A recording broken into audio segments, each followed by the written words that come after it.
Welcome back, everybody. Tonight is Tuesday, but unfortunately Sean is unavailable, so it is a solo night. And we all know what that means. We're going to play some of the less desirable scenarios and see if we can crunch this and get it out of the way, so to speak, anyways. So today we have scenario AP-111.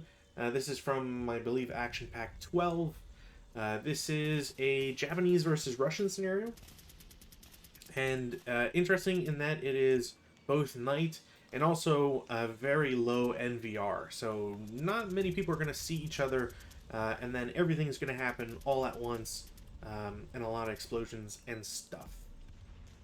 So the thing to mention here, well, several things, but the most important ones are that it's been a long time since I last played a night scenario, so I'm gonna hope that I have everything done correctly.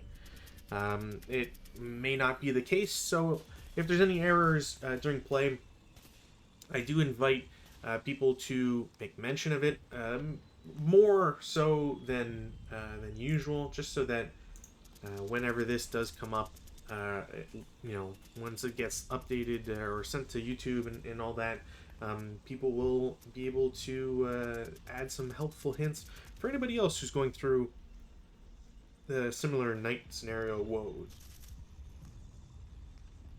A couple things to make note of. Because this is a night scenario, the Russians start as not being able to move. So you can't move until you actually see an enemy unit, a known enemy unit, which is very important because cloaked units are not known. Same thing with concealed units, and yeah, there's a lot of stuff to it. So it's 1938. It's July 31st. Russians versus Japanese. The Japanese are attacking. The Russians have to set up on level 1 hexes, and there's a separate group that sets up in front of that. The objective is to grab the Japanese need to grab more level 3 hexes than the Russians. Russians start with all of them, so it's a little easy to keep track on that one. The Russians get a sizable defensive group, so they have about, I think it's, what is this? It's like 20 squad equivalents, somewhere around there, as well as some of the heavier mortars, not that they're necessarily going to be helpful here, and a pair of tanks. While the Japanese get about the same amount of troops, maybe a little bit more, but they're all cloaked. Defenders start with the ability to hit some units.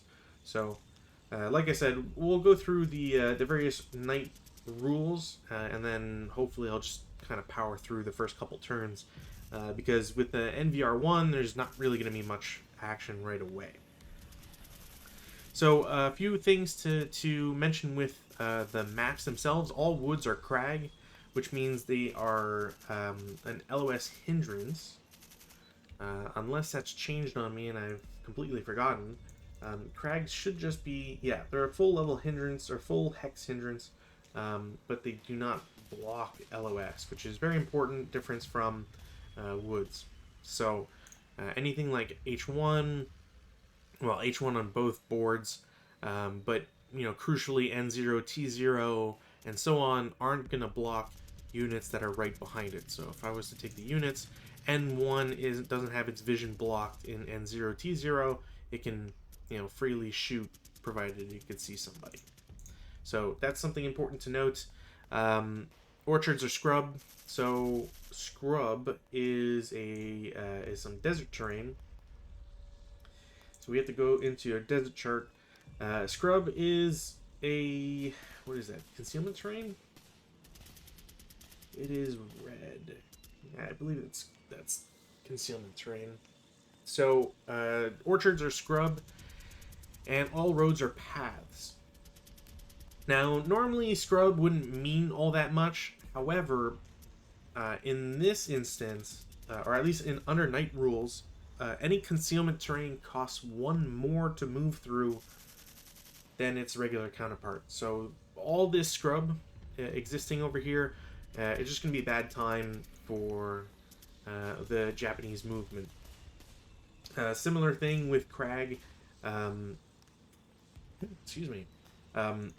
Crags aren't... are they... No, Crag isn't concealment terrain, but it does cost 2, so you know it's kind of the same as woods in that circumstance. And also because Crag, I don't believe they can be bypassed. I'd have to double check, but I really don't think you can bypass Crag. Let's see here. Actually, something I didn't think about until now. But like I said, I don't really. Yeah, I think it's just building in woods. So they can't go around, which is very important because it's a lot of cost to movement that you could be saving, and instead you're having to pay it no matter what. So, night rules. Night rules, there's a lot to cover, so I'm going to try and go as quickly as possible, just to sort of, again, reduce the time spent on this, and get to movement and action. There are 2 SSRs that are really important. One, Japanese is stealthy, Russians are lax.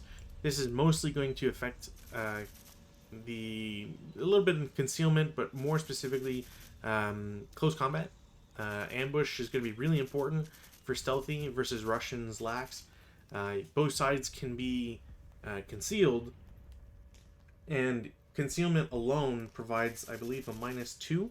But once you add stealthy, your average Japanese troops are going to be -3 in on their ambush roll, whereas the Russians are just a -1. So something to keep in mind. As well, if anybody's inexperienced or whatever. Oh no, they don't have a. Interesting. I guess it covers lax. Anyways, so we have that about the stealthy versus lax. SSR4 says after the first turn where a star shell has been shot, the Russians can only use 3 star shells. Can only get 3 star shell usage dice rolls per player turn. So it's really going to limit them being able to try and find people. So we'll see how that works. Yeah. So night E1 is night vision, night visibility range, or night vision range, however you want to really call it. The night NVR is the maximum distance in hexes that any unit can see, barring LOS obstacles. So, again, all of these units can only see 1 hex. It's the same thing for the Japanese, but obviously you need to know like what the map is like and all that. So, take that into account. If a unit is beyond their night vision range, they're essentially out of LOS. They have to be marked by gun flash, which they can only do if they shoot. They have to be in an illuminated location, which there won't be in this case because illuminated locations are buildings, and maybe like anything with a flame in it or a blaze. But otherwise, there's not really much in the way for illuminated locations. Moving vehicles as well. It's treated as seeing the exhaust on the tanks, if I remember correctly, as those pipes can heat up and would be far more noticeable in the dead of night. Similar to how they tell you not to smoke at night because you become a target. So there's a couple of DYO things, or do it yourself. We're not there. We don't have to worry about it. Night visibility range can change, and while it says at the start of each subsequent rally phase after the opening player turn, this is not the case for this scenario. In fact, the only time that the night vision change starts happening is after the first star shell has been fired. So if the Japanese player plays their cards right, they can essentially keep the game at 1 night vision range until they're really set to strike and fall on enemy positions all in one go. Night vision, night visibility range changes happen on some specific things. It's taken into account in with the wind change DR. So essentially, we're not going to really have anything until a colored 6 is rolled on the weather roll, and then even then, it's based off of what the white dice is. So we'll see it later. Um, Interestingly, the rules state that when a unit's NVR is 0, all locations except the one occupied by that unit are beyond its night visibility range. It's just kind of weird how it says a unit's NVR, as if it was to treat every unit differently. As far as I know, this isn't the case. Maybe there are cases where certain units do see less, um, and this is mostly for vehicles. So, speaking of which, a vehicle and its passenger rider's crew that is in motion nonstop or changing its vehicle covered arc is treated as being within a viewing unit's night vision range if it is at most 1.5 times fractions rounded up the viewing unit's NVR. So, or at twice the viewing unit's NVR if the vehicle is tracked. So, for example, there's a vehicle in Z3. If that was in motion, instead of 1, you'd be able to see it at 2 hexes because that's 2 times it's the unit's NVR. And then if that viewing unit's NVR is 0, treat it as NVR 1 if it's a wheeled vehicle, or 2 if it's a tracked vehicle. So again, we have these NVR changes. The NVR from a button-up AFV is halved. So instead of 0, it's instead of 1, it's 0.5. And NVR might be round. Did I say if it was rounded up or down?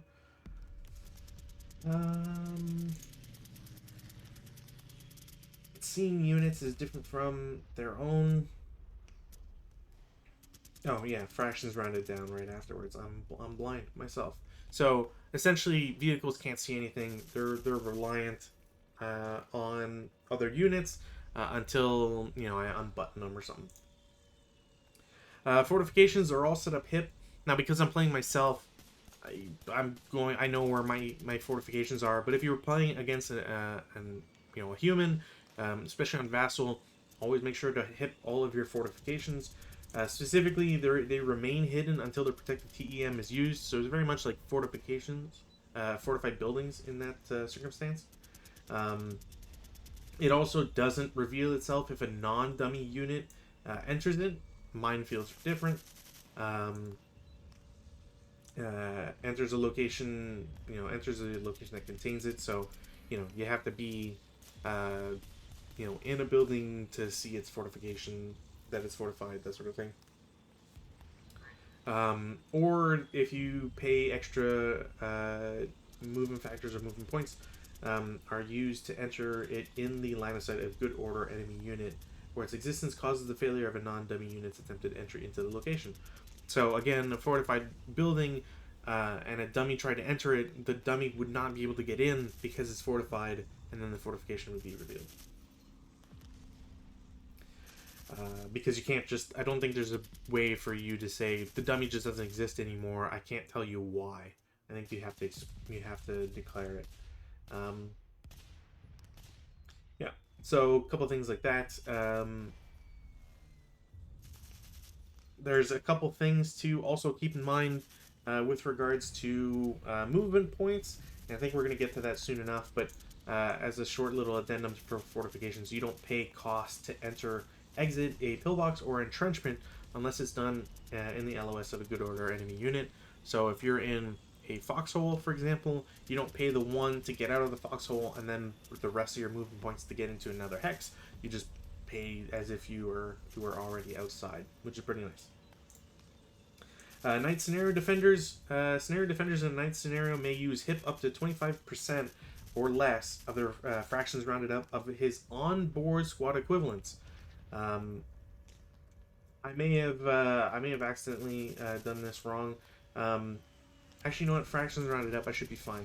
So it's using squads and half squads only. So you don't use crews. There is an exception for Japan, but essentially, in this case, the Russians have 14, 16, 17 squads, rounded up to 5 as being a quarter of 20. So, what else do we have? SMC and SWs also set up HIP, so keep that in mind. Everybody else sets up concealed. You also... Oh, I should have... Man. Okay, well, I won't have it for this time, but I gotta remember it for next time. You also receive dummy counters equal to the number of squad equivalents in his OB, either at start or separately as reinforcements. So, if the Russian player had reinforcements, you could have them enter in this case on the north edge, just because the Japanese come in from the south edge. Or at least wherever the reinforcements would normally come from. So, oops. Essentially, there'd just be a lot more counters on level 1, because that's the only place for those to go, and there'd be some more up in the front. But either way, it's not going to really matter all that much when I know which cloaking units are real and which ones aren't. So, ELR is always printed below its normal stuff. So, for example, the ELR of Russian troops right now is 2, and the ELR of Japanese troops is 3. Normally, it'd be 3 and 4. Is just what it's trying to say. Concealment is gained more easily. Infantry unit loses cloaking or concealment if it uses non-assault movement in a location that's already illuminated. Enters an enemy occupied location during the movement phase. So if you stumble upon some hip units, you're revealed, so on. Cloaking is important, and if you're using cloaking, you're better off just hipping everybody underneath it. The reason for this is that there is a cloaking extension and quote-unquote board that you can use, but everybody can see it. I'm not sure if concealment counters would work there. If they do, you'd have to conceal your units, which kind of defeats the point of the cloaking anyways. You should just hip them. They're not going to show up anywhere. It's way easier. You don't have to worry about an extension and moving stuff off and off board and all that. So, scenario attacker sets up off board. He is allotted 1 cloaking counter for each squad equivalent in his OB, either at start or separately as reinforcements. So, again, keep in mind this is entire OB, not just OB at start or anything like that. The Japanese get 21 squads and 22 because they count the crew. I may have actually counted them in addition to the already placed guys. So I'm just going to delete 4. That makes it a lot nicer and tighter anyways, and it doesn't really change anything. Other thing to keep in mind, cloaking counter has 6 movement factors, regardless of its content. So you always have 6. You can't increase it except if there's road or downhill ski. The roads are paths, so it doesn't count. Cloaked infantry can also portage more points than they normally can.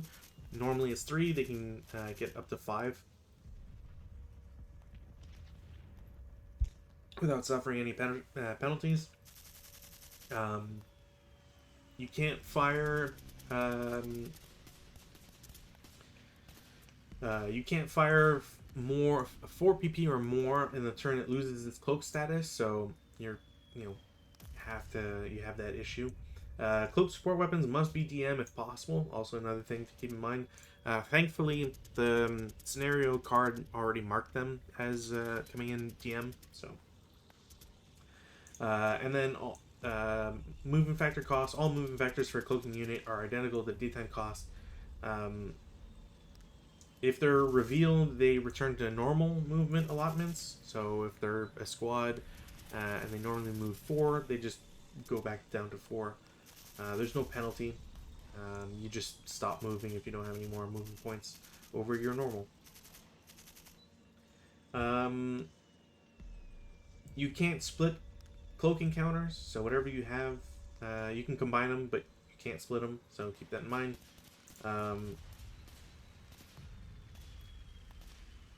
Human Wave. No, I'm probably not going to do Human Wave, or I don't really have an interest in that right now.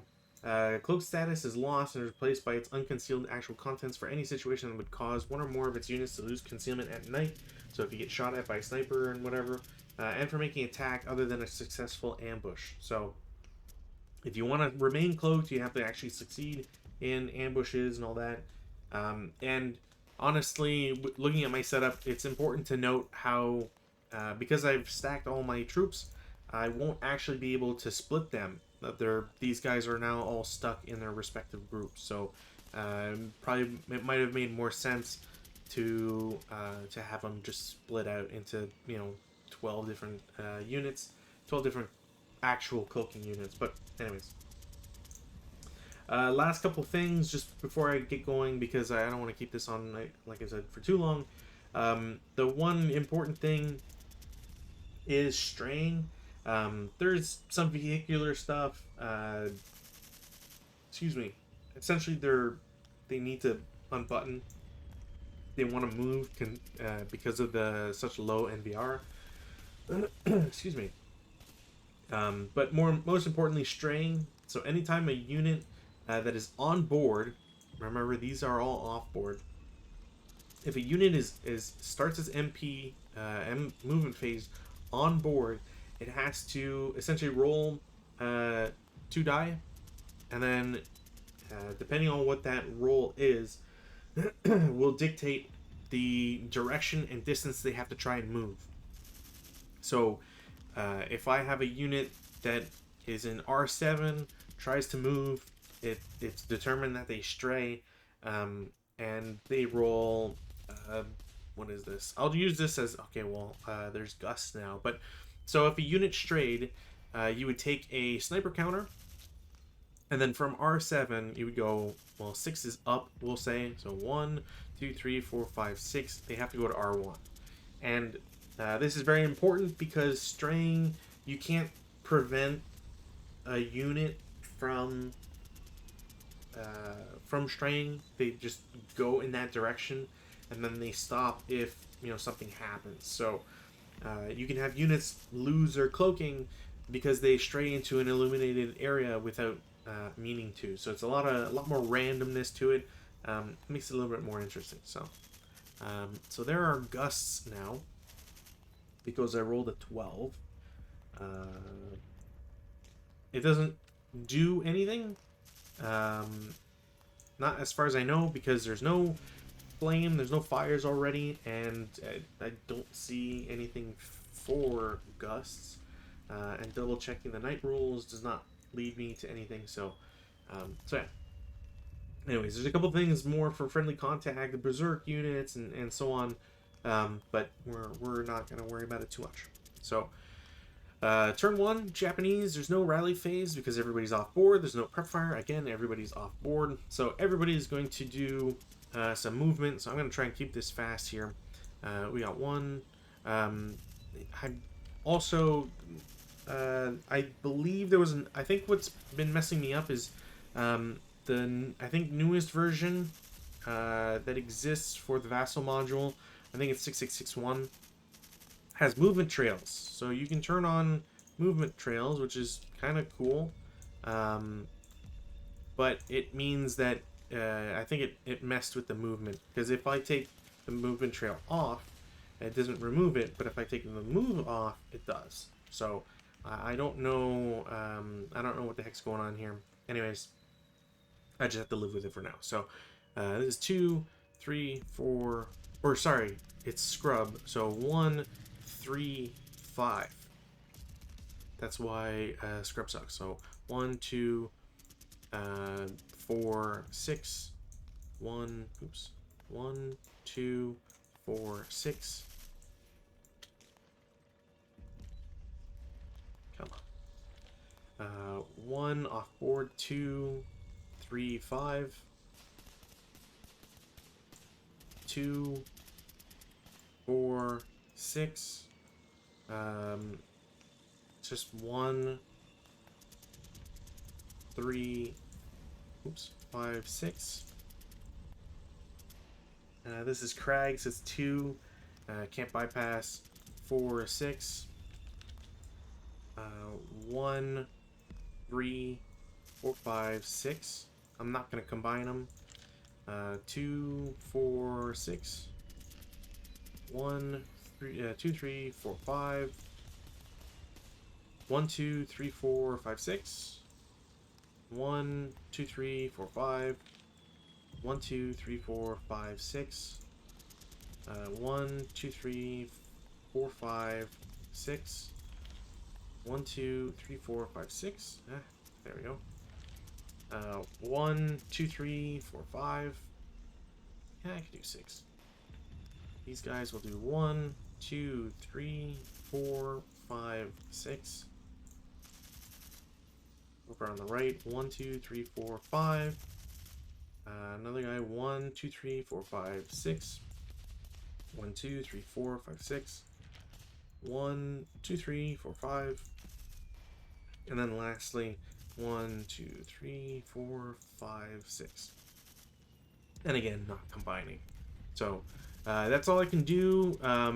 They started off board, so nobody had to do any straying checks or anything like that. There's nothing that the Russians can see. For all they know, they can only see up to the 4 hex line. Pretty much this box I drew is all that they can see. So we just go to defensive fire, which there is none. There will be some allowances for star shells, but I guess I could try in the defensive fire phase. What do we got here? A unit must be in good order and not aerial, pin, TI, fire star shell. I gotta make a usage die roll. In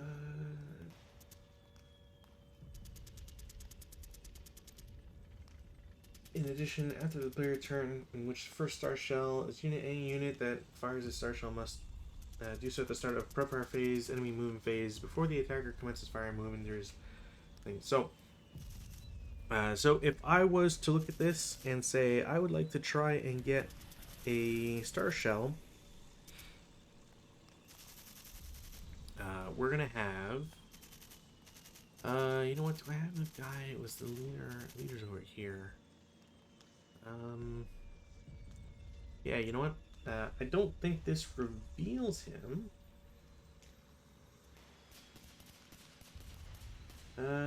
So, star shells may be fired.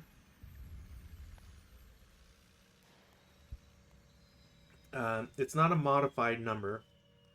So it's just 4, so let's just roll. 6 doesn't get it. I don't believe it does anything if he fails it.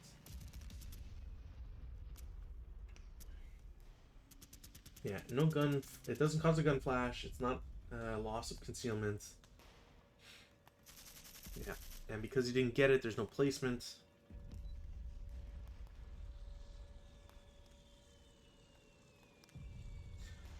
Is there anything else? In the allowable phase, 1 attempt to fire star shell may be made per hex by 1 friendly leader, or 1 CEAV, or 1 friendly MMC in that hex. So nobody got it, so that's it. There's nobody to shoot at from either side. There's no routes, and then advances. Everybody is just going to go up 1. There's not much reason to go anywhere else. And I don't care enough about the values of each hex. I just want to get closer. So there's no CC phase. So we go into turn 1 for the Russians. Gus, go away. They will also not generate anything. Again, they can't. The night vision range can't change. This would actually have been an opportunity for that to happen. The last turn or the last roll for weather and this one, but because nobody has seen each other, because the first star shell hasn't been fired. It's been attempted, but it hasn't been fired. There is no NVR change. So we'll go to prep fire as nothing else can be done. And I think I'm going to have the same leader try another shot. They will get it. Now, the... Oh, hold on. Initial use. They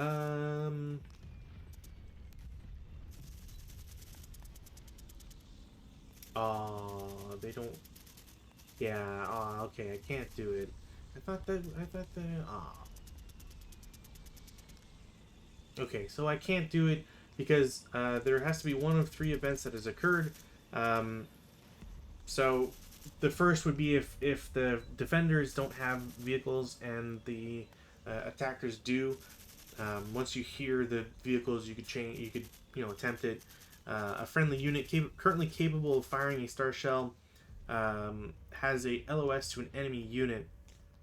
Now I assume that LOS is NVR range and not something else. But yeah, let's check that.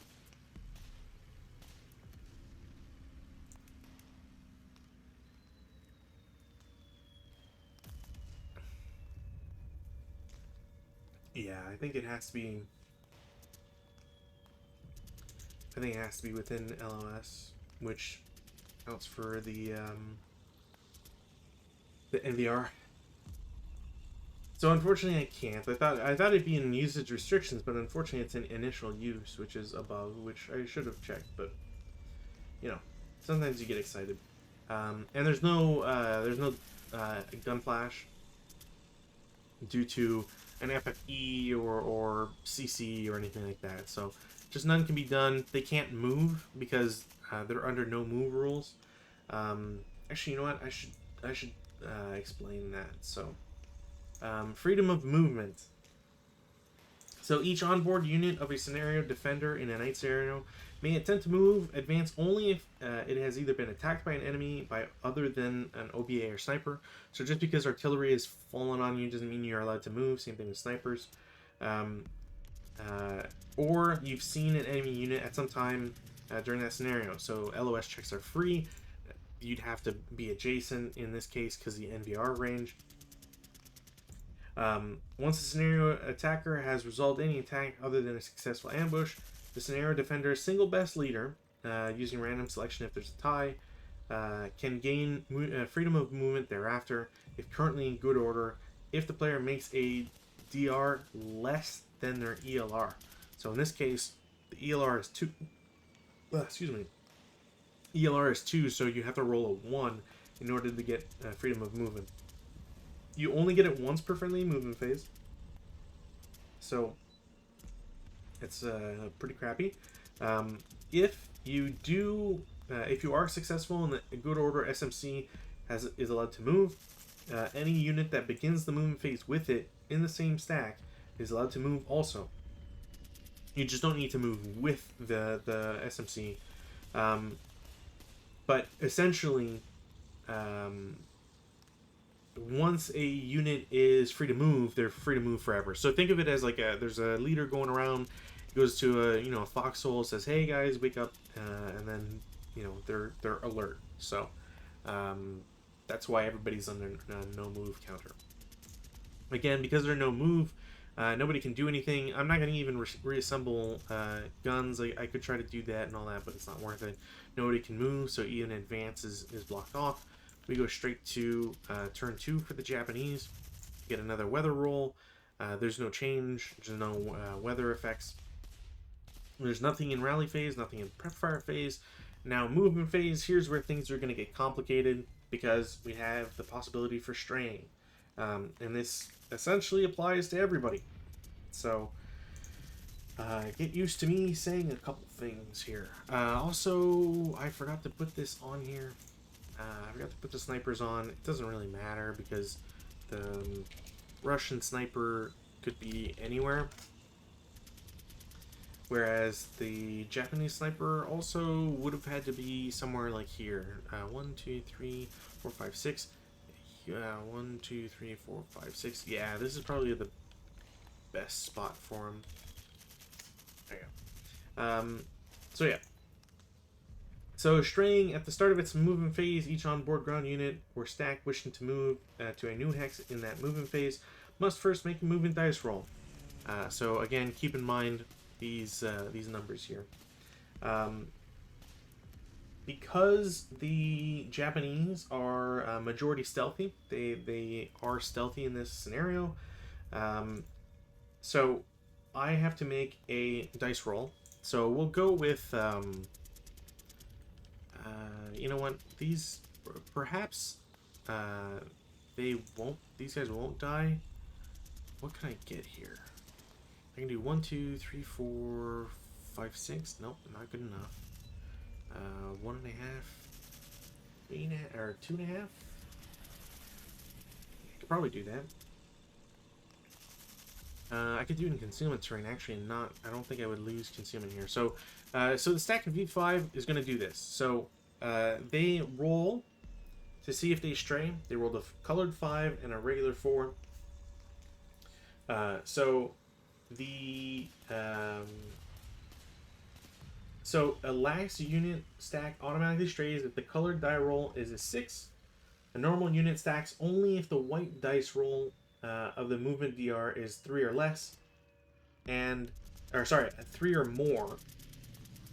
A stealthy stack strays only if the white dice roll of the movement DR is equal or more than a 5. The white die roll was a 4. Super lucky. They don't stray, so they get to just have freedom of movement. So they will, like I said, they will do 1.5, 3.5.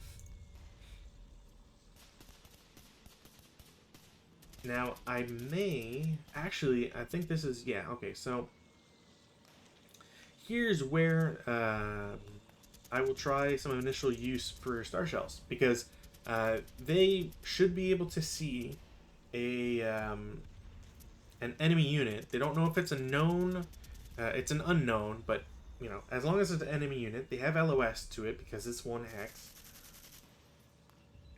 They will attempt to place one. So star shells, an MMC has to make a usage DR of 2 or less. They do not get to place a star shell. I don't think that costs them anything. So they just they use it up.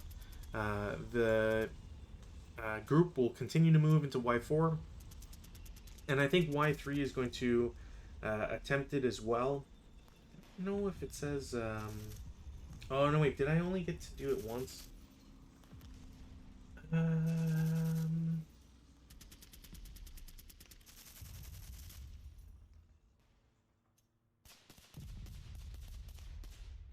Once a star shell has been fired, both sides are free to fire either type.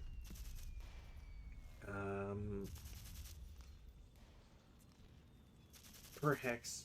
Yeah. So per hex. So I will have Y3 attempt it. They also won't get it. So they've both tried to play star shells, and they just don't. So the first line here just whiffed. AA7. They are fine, so because it's not 5 or greater on the white die roll. So 1, 2, 3, 4, 5. Next unit, same idea.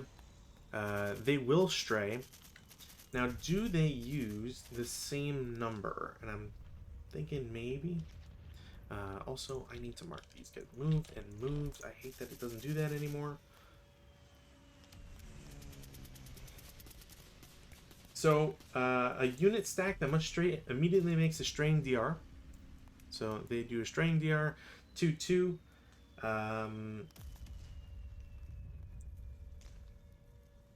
Now, they have to stray top right, but they can't because it'd be off board. Let's see if there's anything here. If the next hex contains an obstacle, blah. Exceptions. Nope, that's not. Do I have to go into here? Let's see if we can get this as a result. Once it's determined.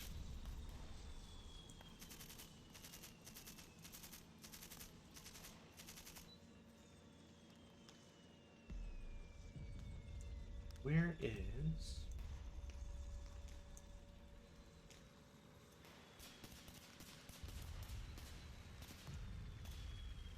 Where is the rule that says off-board. Cool.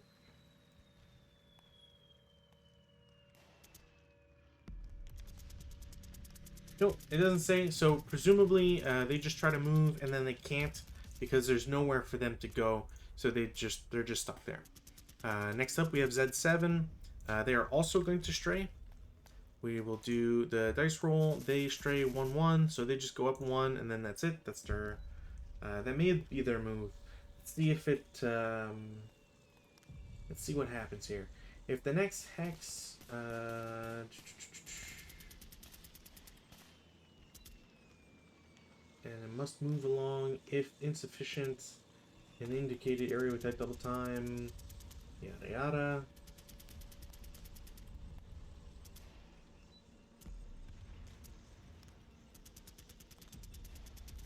You can't use double time if it contains an obstacle, but over that. Yeah.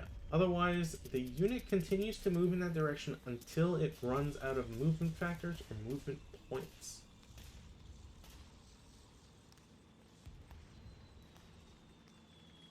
Oh, okay. So it's just you just use the color.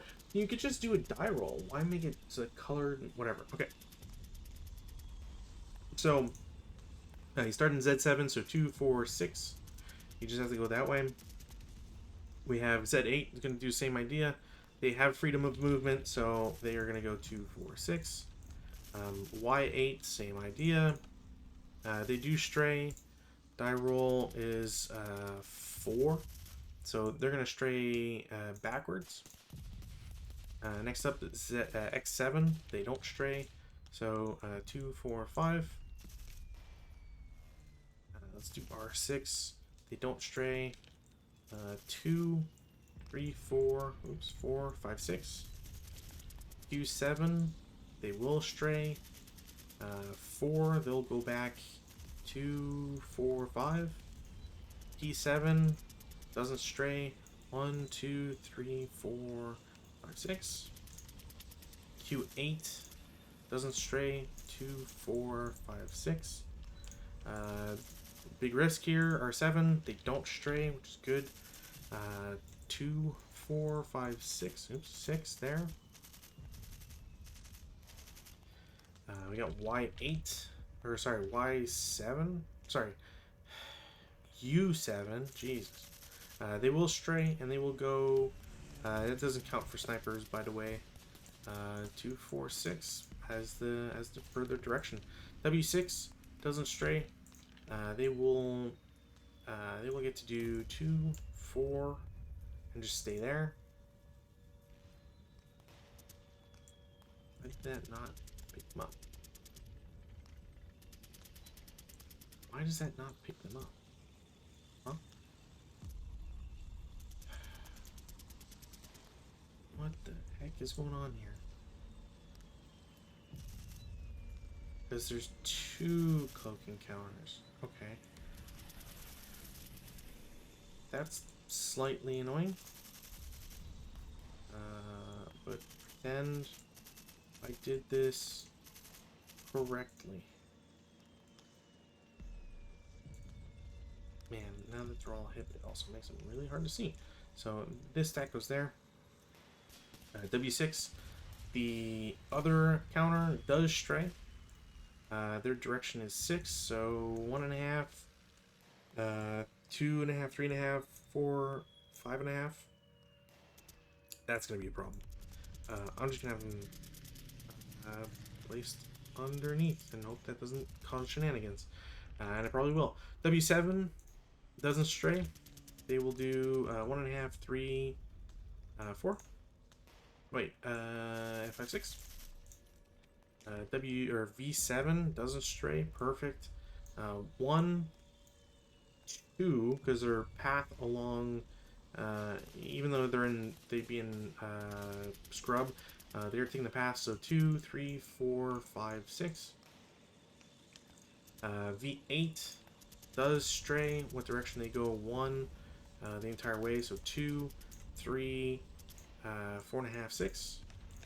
U8 They're fine. So they'll go 2, 4, 6. T7, I'll do the top guy first. He's fine. 1, 2, 3, 4. That's scrub, yeah. 5, 6. T7, same idea. They will stray. They stray in the direction of 2. So it's 2, 3, 4.5, and then they can't go any further. And then lastly, Z. Do they stray? They do. What direction? To same idea. Actually, I wouldn't have even been able to get there, so I advanced them accidentally. They would have been here. 2, 4, 5. Yeah, so they're even in a worse spot. Perfect. Okay. So, these two dorks in X3 and Y3 have already attempted to spot units. They did not. So, they, as far as I'm aware, would not be able to try more attempts at star shells. I don't think you're allowed. Let's see here. One attempt per hex. Yeah. One attempt per hex. So it doesn't matter if yeah, it doesn't matter. So defensive fire, there's none. Advancing fire, there's none I want to do.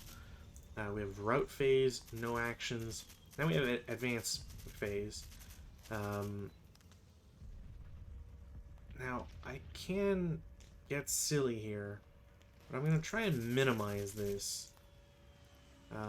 So we're gonna do this, and maybe, oh, I wouldn't be able to.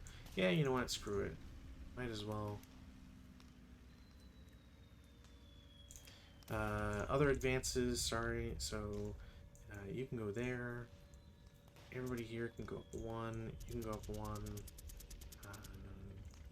You can go up 1. I don't want to immediately get star shelled. That one worked? Okay, whatever. You can go there. I don't think I moved these guys. That's the problem with not having move markers. Cool. I think that's all my stuff. So, there's two of them, 2 CCs, 2 ambushes to roll. So we'll do the left one first. As I mentioned, the Russians only have a -1, whereas the Japanese have a -3. So the Japanese will get an ambush here. They automatically declare hand-to-hand because of their who they are. They have a leader, an 8-1 leader, a 4-4-7, a 4-4-8, a 2-2-8, and a 2-2-8. So we're looking at 2, 4, 12, 13, 13 to 2, which is a 6 to 1. There's not a world where they would be able to survive other than if I rolled a natural 12. So this half squad is just immediately chunked. They're dead. And then, yeah. So next up, we have the other hex. Japanese go first, and then the Russians, same idea. This time it's a -4 because of the leader as well. It's a 13, so it's another same idea. They're just straight up dead. So 2 half squads are eliminated, and there's no opportunity for any reveals, I don't think.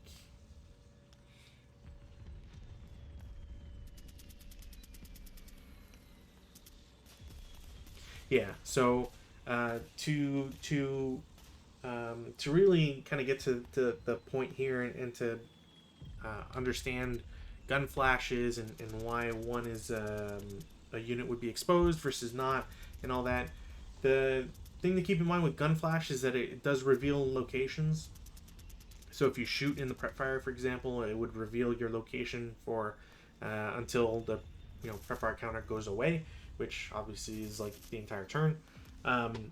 But most importantly, you have a couple other ones that will cause gun flashes. So CC is one of them.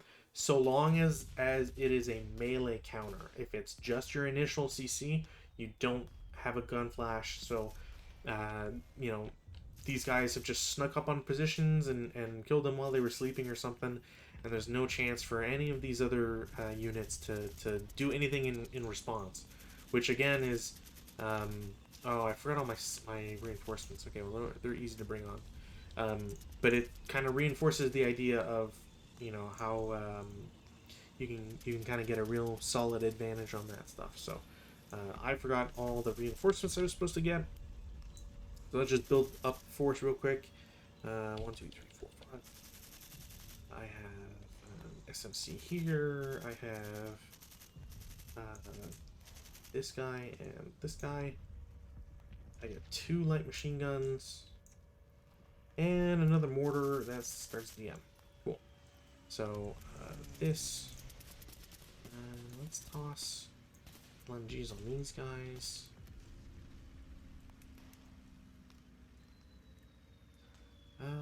You know what? Let's do this. This guy will get the mortar. We'll toss Yada. Will be his own group. I'll just do this. And then toss cloak encounters on them. Actually, we hit them, and then we toss cloak encounters on them. Now again, thankfully, I start off board with these guys, so I don't need to do anything else. I don't really think I would have done much differently in this case, to be honest. So I think this is kind of the most sensible approach. I'm not even really caring about what everybody is under. So these guys wouldn't have started or wouldn't have had to do string because they're off board. So 1, 2, 3, 4, 5, 6, and we'll just advance them there. Same idea, 1, 2, 3, 4, 5, 6, advance, and then 2, 4, 5, 6. We'll advance them into the W6 area. Then 1, 2, 3, 4, 5, 6, advance. There, that has been resolved. So weather check. We have more gusts again. Okay, whatever. Prep fire phase, nobody can see these troops. So this is also something to consider, and both as an attacker and as a defender. I don't have anybody in LOS, so I can't shoot, I can't attempt star shells. So it's kind of more important if you have, you know, if you have units that are adjacent to each other, if you have night vision range, and maybe you want units 2 hexes out from each other, so that anybody that gets attacked won't necessarily be attacked all at once. So, for example, if I had units in X0, J0, and the Japanese attacked it, well, there's at least, you know, 5 other units that could see that happen. So, if they're in night vision range, they could attempt a star shell at this point. But since nobody is in U1v1, etc., there's just nothing that could be done. And essentially what that means is that this is another turn where the Russians just can't do anything. They don't have movement counters. There's no possibility for anything to happen, so we just go straight to the next turn. Since no star shells have been placed as well, there hasn't. We don't do night vision, night visibility range as well, so we're just stuck at max, well, at the worst penalty essentially, and continue from there. So I don't want to do prep fire, so I'm not going to. We'll go straight into movement. Now this is a little bit more stressful because there is going to be straying into or potentially into enemy units. So we're gonna see how all of this fares, how all this factors. So yeah, let's try not to die here. So I think first and foremost, I'm going to. It's very tricky to pick, and I think what I want to do. Actually, you know what? I know exactly what I want to do. So I'm gonna have O2 move first. They won't stray, which is perfect. That's the sort of thing I really want. So I'm going to have them Go 1, then 2, 3. And just stay there. I will have R2 will attempt. They will stray. What's their direction? 2, 1, 2, 3, 4. This unit in T0 will attempt a Star Shell. It won't get it. Do I have a counter for a Star Shell attempt? Knight. There we go. Yeah, Star Shell attempt made. And then they have to try and enter B0. I don't think they're allowed on the... even though they're cloaked. Let's see here what it says.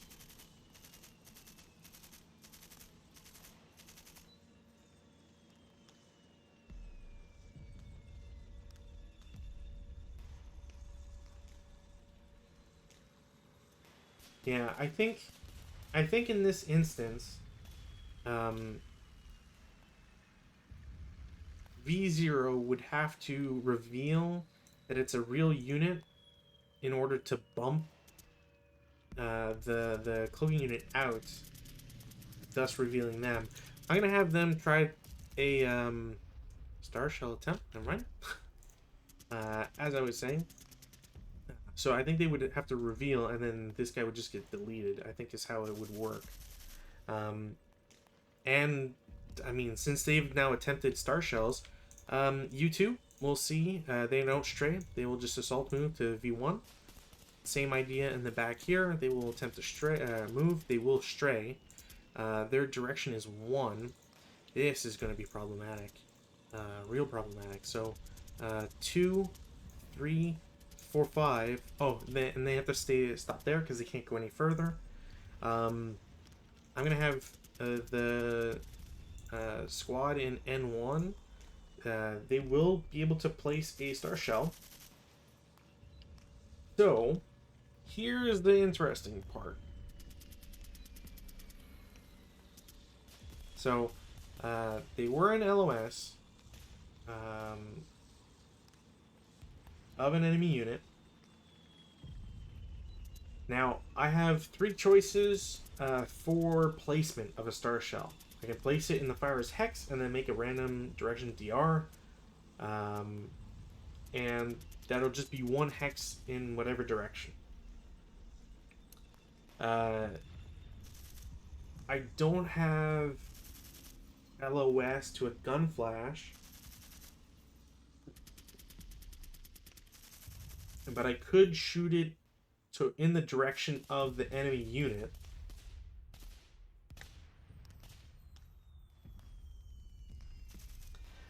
And then I would make a random direction dice roll.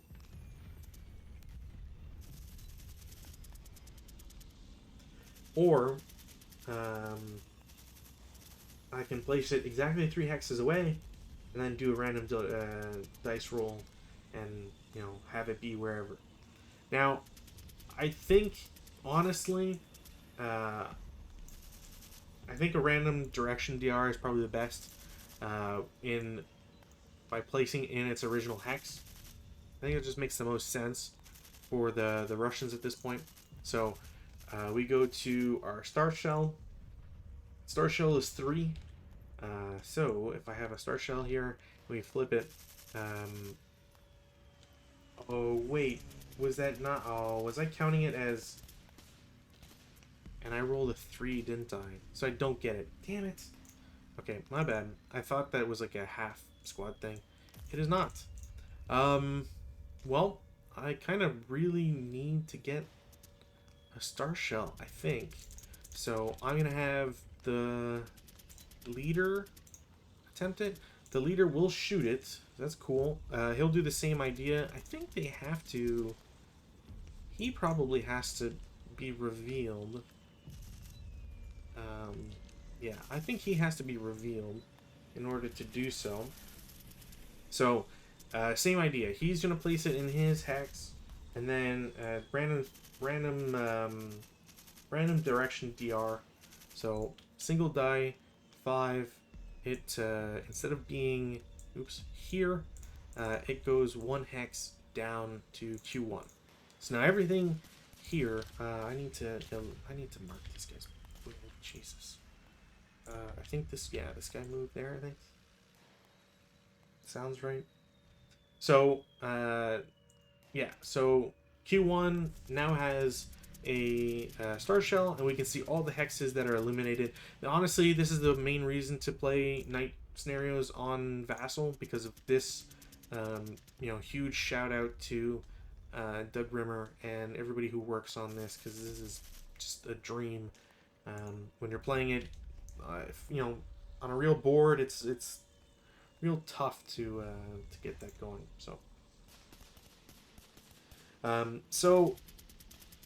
In light of having a star shell, it should be mentioned that it illuminates all non-interior building locations, all non-subterranean locations within 3 hexes, as we can see. They're removed at the end of the CC phase after placement.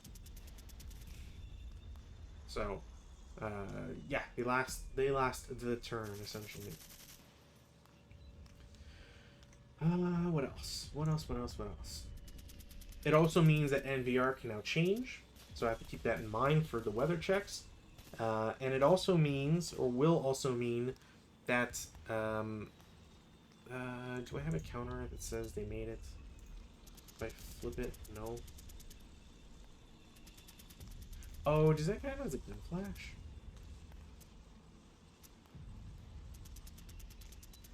Any unit that fires, regardless if it's for elimination, blah blah blah, reveals its location. No, wait, I thought that said at the bottom for.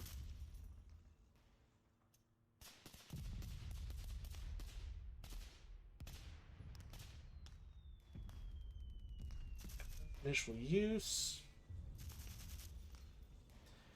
Prep fire, defensive fire, when a player performing the phase actions. Usage. Yeah, it doesn't cause a gun flash or loss of fire's concealment. Yeah. But a hidden or cloaked unit that fires must be placed on board beneath a concealment counter. Cool. So that's what I did. Perfect. And now that star shells are in play, it does mean that movement, like freedom of movement, is going to be possible. Actually, I should probably start taking those off. So, oh right, they haven't seen known enemy units yet.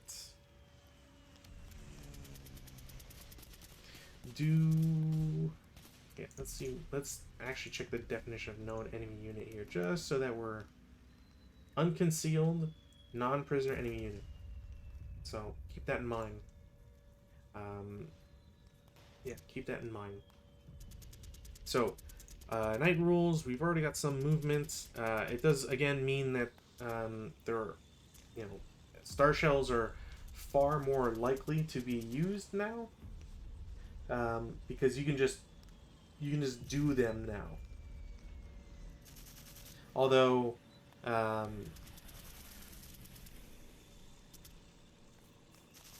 yeah, like even it gets moving units and so on. So, yeah, and I guess more specifically, it's so because an initial star shell has been used, I don't even need to see an enemy unit to use them more. So I have to try and keep that in mind. And with that said, let's keep the train moving. So X2 will attempt to move. They will stray. Their direction is 3, which is backwards. So 2, 4. They'll end up here in AA4.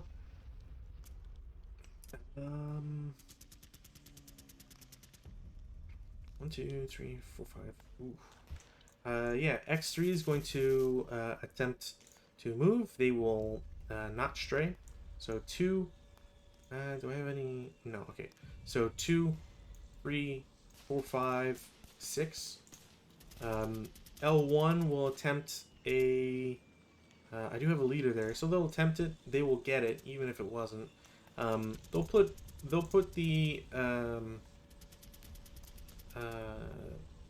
star Star Shell in K1. So I gotta copy this. They'll put it in K1, which also means they have to do direction and all that stuff. So,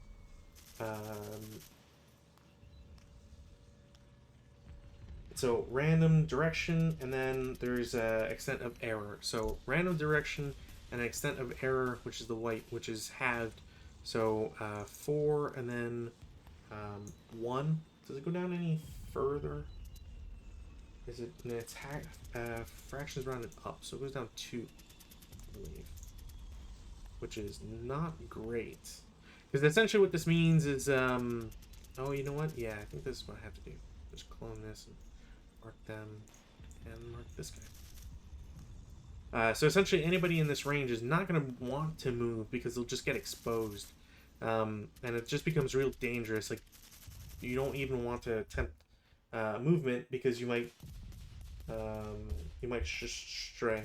So, for example, AA3, I should be safe, and I am thanks to my roll, but I could have still potentially moved to 4, or sorry, in the 5 direction, and gone in there and be revealed. So 2, 4, and then this 6 to get into the trench.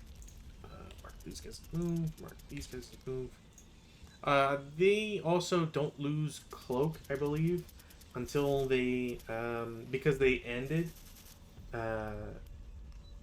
Had they attempted to move some more, they would then be placed under a concealment counter, if I remember correctly. Yeah, so an infantry unit loses cloaking at night if it uses non-assault movement in a location that is already illuminated when that unit expends movement factors in it. So because they moved and then the Star Shell was placed, they get to keep cloak, which is really important. Yeah, it's just really important.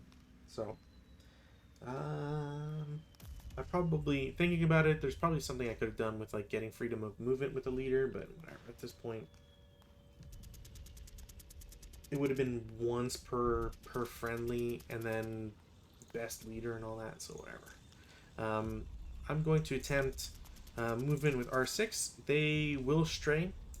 Their direction is 3, so 6. Oops, let's mark them moved.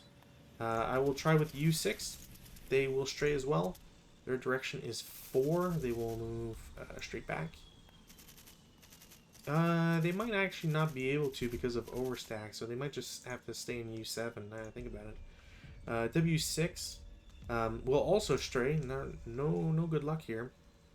They will stray 5. Wow, everybody's just going backwards. They'll also have the same problems with overstacking, so they're just stuck in the road. I'm going to move V6 in the meantime. Do they stray? No. Cool. 1, 2, 3, 4, and then 5, 6. These guys would move there. Let's get W7 is going to attempt to move. They will also stray. Jeez. Direction's 5. So 1, 2, 6. Q9 will attempt. They won't stray. Good. 2, 4, 6.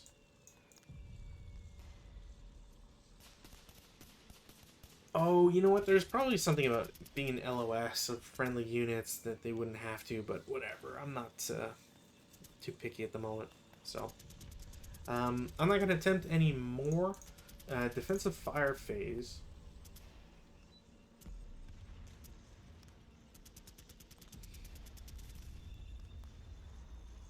Now, I think... Is that the possibility I have? I forget.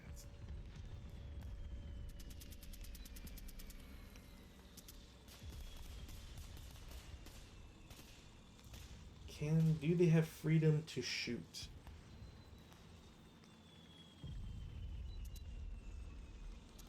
I can't imagine why not.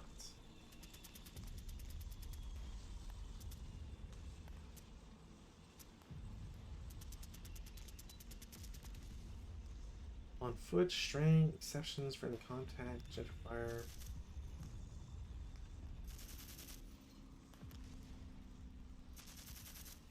Oh, shit, that's actually really important.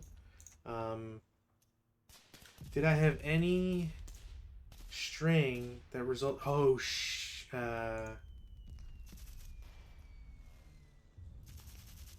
no, because string is not on doubles.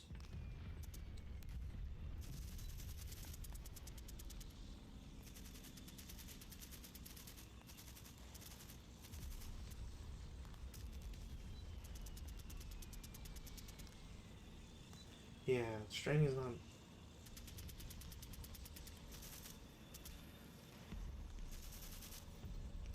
Wait, so how do you get? So if there's a gun flash, which there was, any unit or stack that makes a string DR that results in doubles. Oh, that any string. Okay. So I placed a star shell. I had yeah, I had one string that was, oh man, AA4. It's not this guy. It's this guy. Yeah. So he's gone because he is a fake unit, so he can't if he jitter fires. So essentially, jitter firing is like, they just shoot. They don't.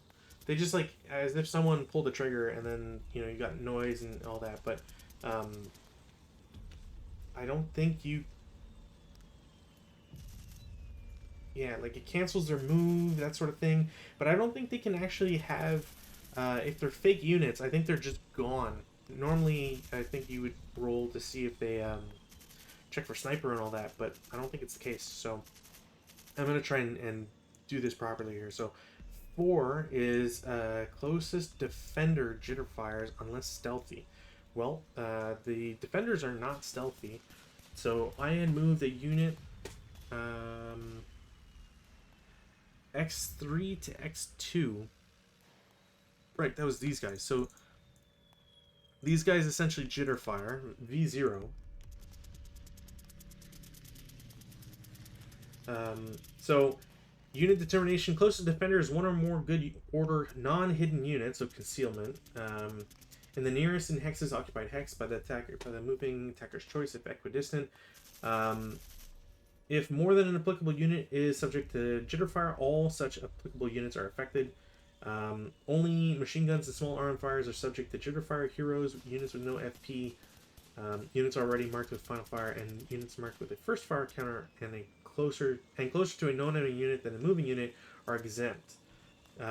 Should no unit in closest occupied hex be able to jitter, none occurs. So you don't get like a mulligan and go to the next one. It's possible to cower or break the MG, I believe. Yeah. A vehicle subject to jitter fire will fire only its MGs and PRCs. No LOS to another unit is necessary to activate jitter fire. Should a dummy cloaking counter be subject to jitter fire, it is eliminated. Moving unit infantry, which cannot fire normally fire in its own movement phase, can do so for jitter fire only. Jitter fire has no effect on anyone other than the firearm. Placement of appropriate gun fire and gun flash markers, and loss of cloaking concealment. A jitter fire attack is resolved only to determine rate of fire, malfunction, low ammo, and sniper activation. So in the case of V0, they will roll. They won't have anything happen to them, so they're just marked. Actually, I should keep that, but so they're marked as first fire now. So if there was no, for example, if I take this away, you can see first fire. So it illuminates their own hex. So that was the 4. Then I did roll doubles, and it was double 1.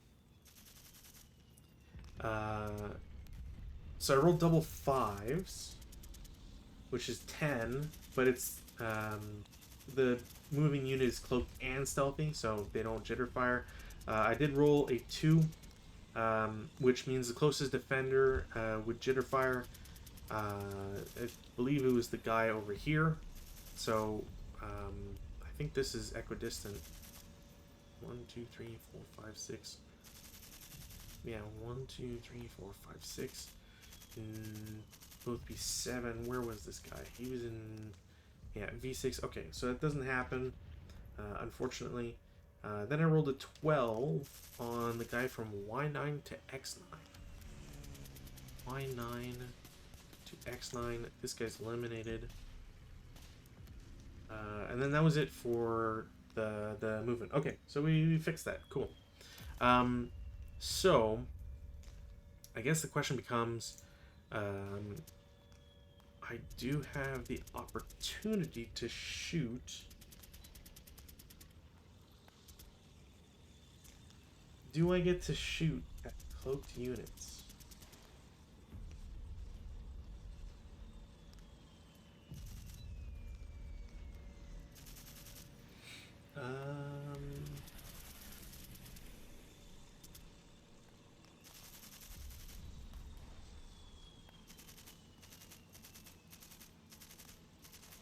Firelings, snipers, etc. Don't get it.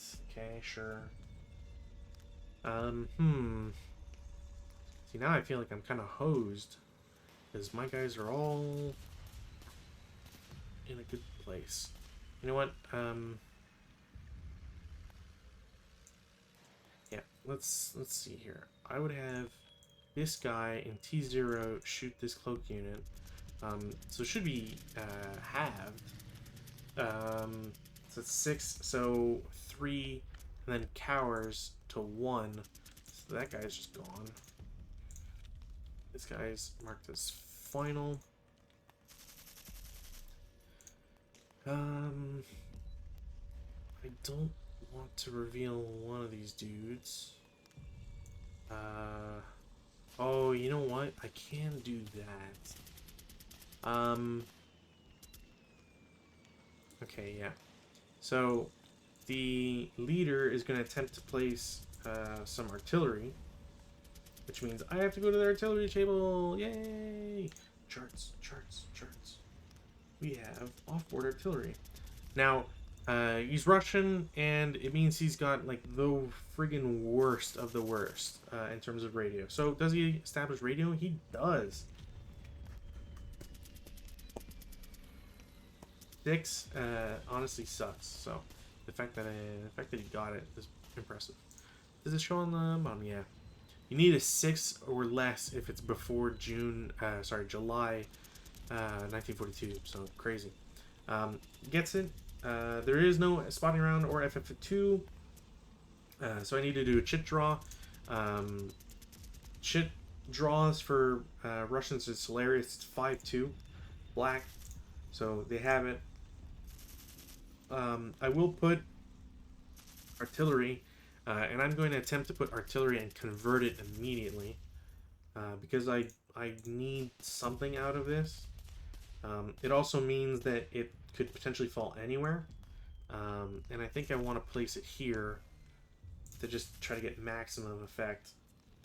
So I can't see any of them because they're all cloaked. So I need to do an extra chit draw. Here's hoping. It's black.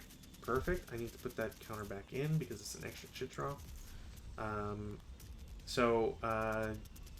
It's basically, I only have HE, so I have to do HE. Is it accurate? It is absolutely not accurate. And I make an extent and direction dice roll. So 4 is direction and 1 is distance. It will go 1 down and then resolve. So 70 millimeters is 12 firepower. So V3 and then clockwise. So nothing there. W4, nothing. Nothing on the cloaked guys. Actually 9s. Oh, that is, sorry. I thought 9s would be a pin or something. So I do have 9 on the bottom guy. Did 4, 1, 2, 4, yeah.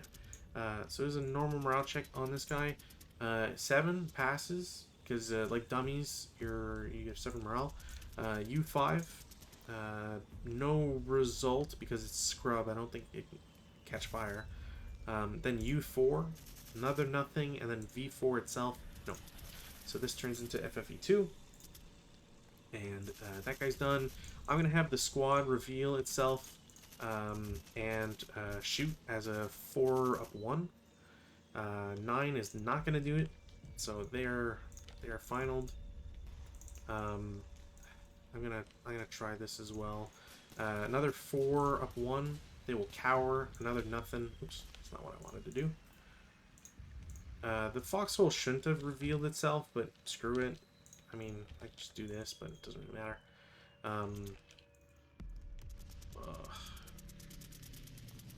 I do have the mortar, but it's just the mortar.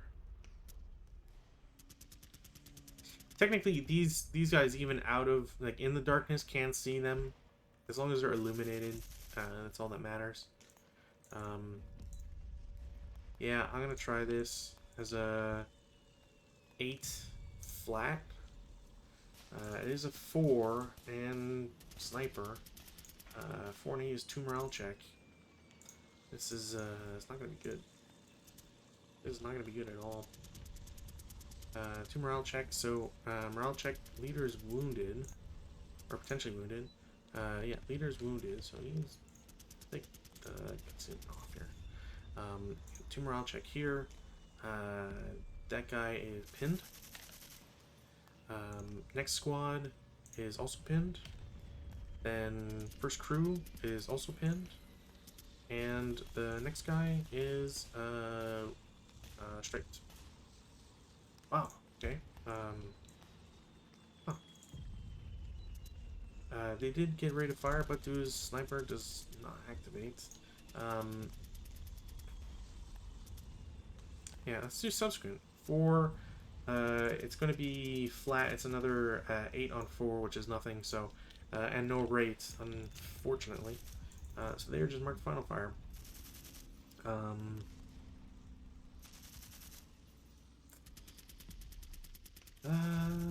I'm gonna have this guy attempt there, so it's gonna be 2 up 1. No, I don't know if I want to reveal these guys, to be honest.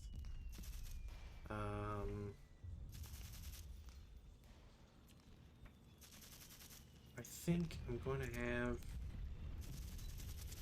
that would be a 2 up 1. 2 up 2.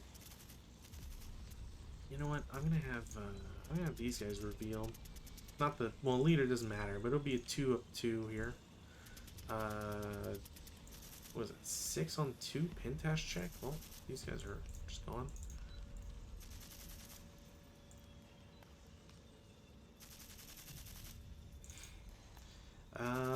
This mortar is Crag.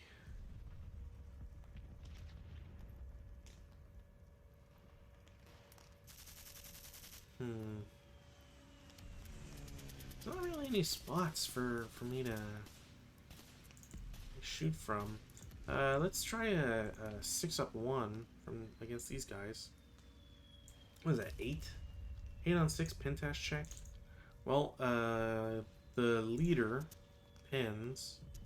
Yeah, he'll pin, and then the crew is fine. So the only guys who aren't pinned now is 1 crew. I think I want to keep. I want to keep those guys a secret. This mortar can't shoot them anyways. I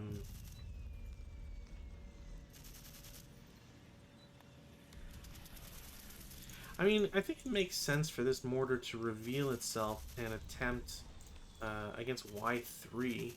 And I think it would be a +2. It will get a hit. It's not woods. So there's no like crazy marker or anything. 82 millimeter is 16, so it's an 8 firepower. 8 on 8 is a normal morale check. So these guys are all revealed. It's unfortunate. We got morale check 1, he's fine. Squad is, well, battle hardened. To a 9, which is berserk. That's not great. These guys are berserk. Then we got a morale check. He's fine. Actually, he's fine. He's not pinned. And he's fine as well. I do have rate of fire. Do I wanna? Oh, I hadn't been checking.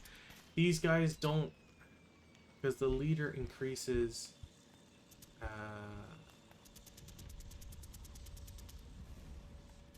No, they would have been pinned. They would have been pinned because the leader with the +1. Okay, so this guy shot once. Do I want to shoot a second time? They'll have a second hit, no rate. It's a 6 on 8. It was a 1 check. So the leader is fine. The squad is fine because they're increased morale and the -1. It's effectively +2 to it, and they have 9 essentially. So next guy also is fine, and last guy is fine as well. Cool. Well, he's final fire.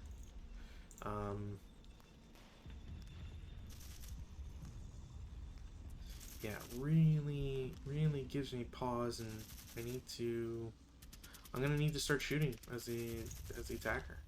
It's as simple as they say. And speaking of shooting, I won't have the leader join in on this because that's just silly, but I will do.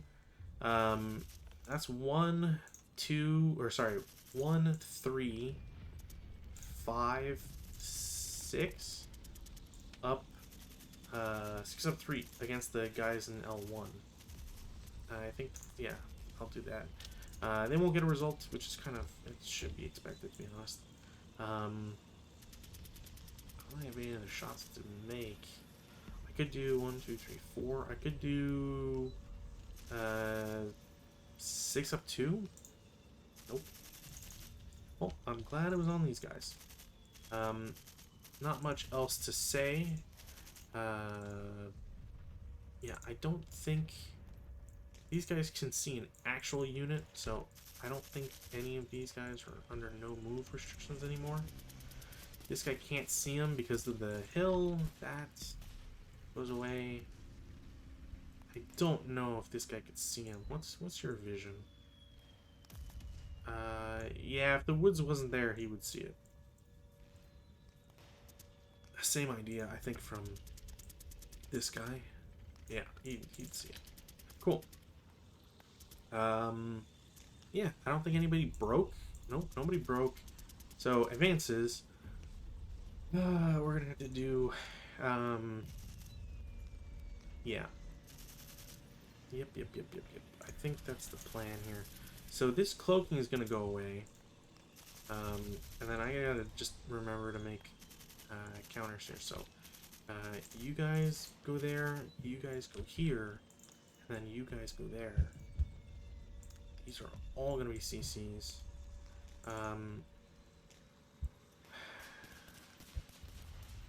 That's just not gonna be, it's not really gonna work. This cloaking group is all gonna go in there. Yeah, they're all gonna go in there. I think just for the sake of it, I think I'm gonna throw this this crew in there so that they'll fail. It is a 5-to-1. And this was, I'm just gonna hope for it.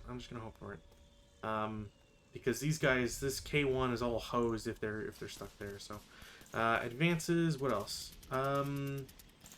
Just do the star shells. It's the end of the CC phase, right?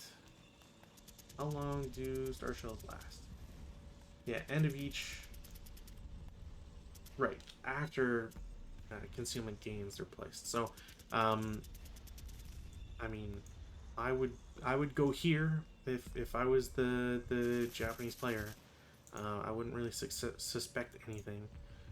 These guys can get out of it, so they're fine. You go here. Actually, no, I don't want to go there because there's an FFE. These guys will all do this. We'll go up 1. I think that's about as much as I can do. So, laborious task of CCs here. I'm going to do the one that probably won't matter whatsoever. This immediately turns into hand-to-hand and is a 1-to-6 for the Japanese. Unfortunately, they won't get it.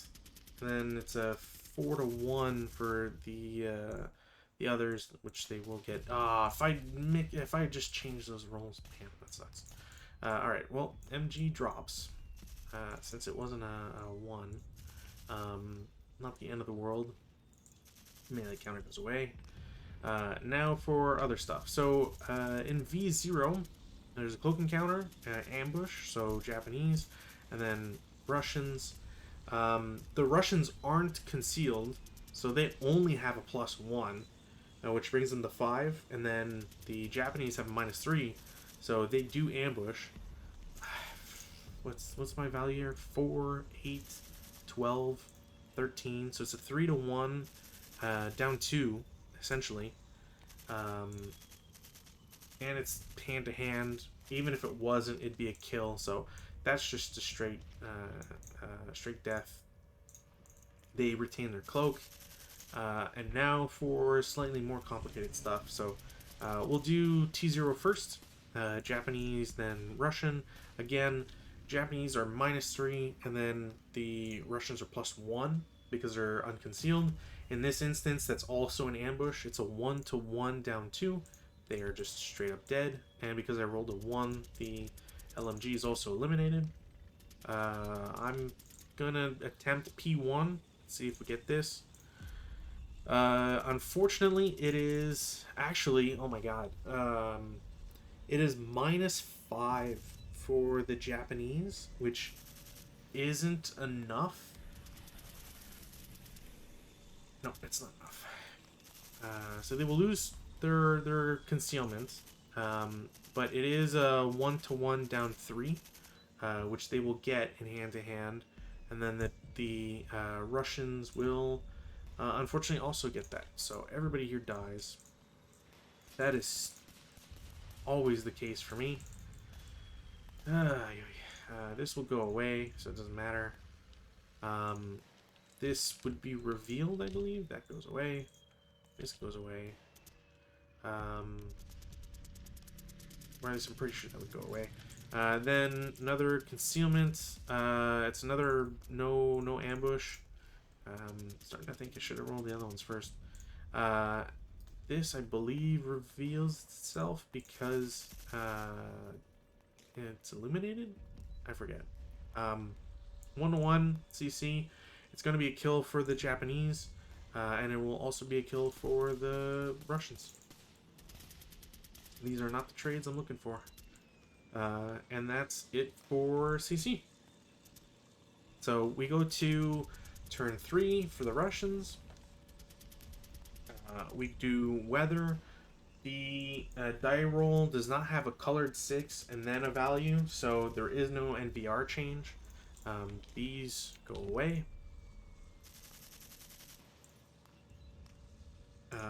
And there's nothing to do in rally phase. Pins go away. I need to take pins off. And then we have prep fire. Now, there's things you could do with prep fire. But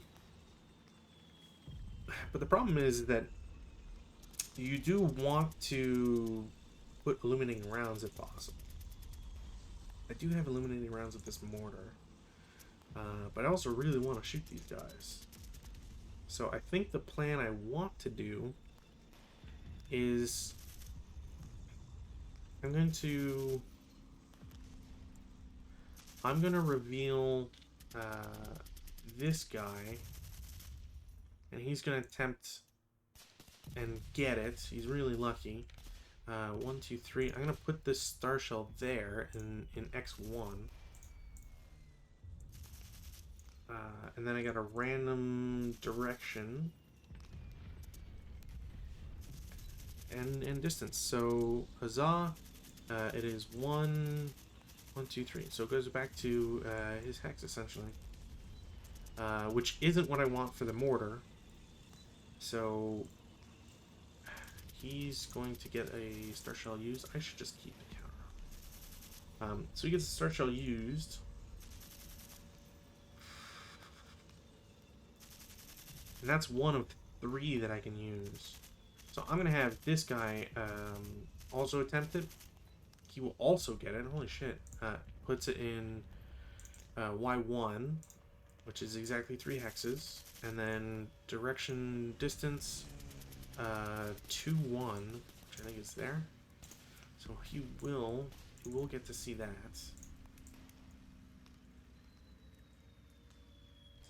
I guess at this point, like, what else?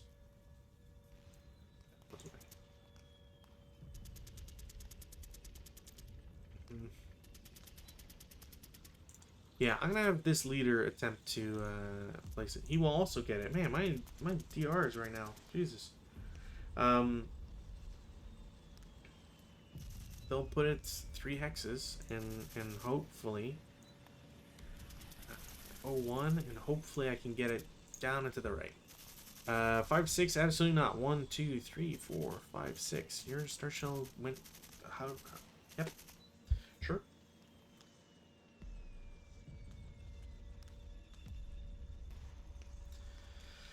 Yeah, that sucks. Okay. Well, that's all the star shell attempts I can make.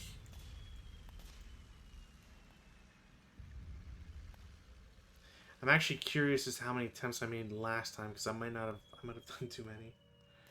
Oops.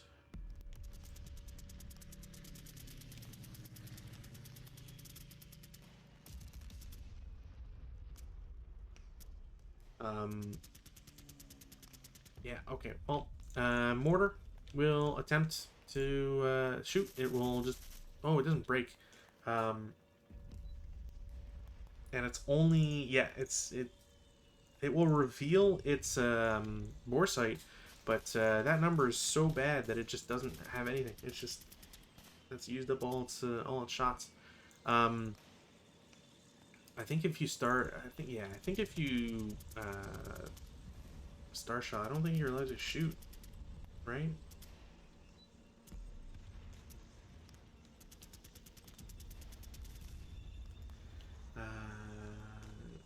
Perform other actions.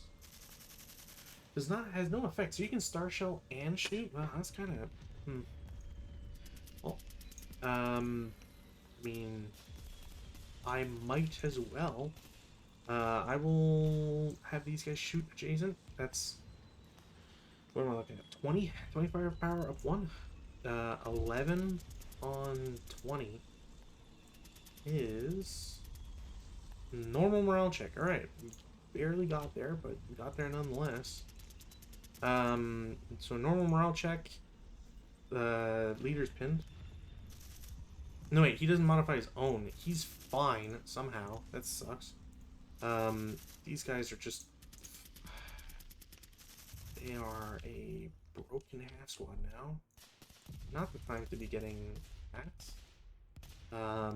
Other squad, it was a normal morale check. I think they will stripe because of the +2 here. And then the crew, yeah, I think they stripe as well.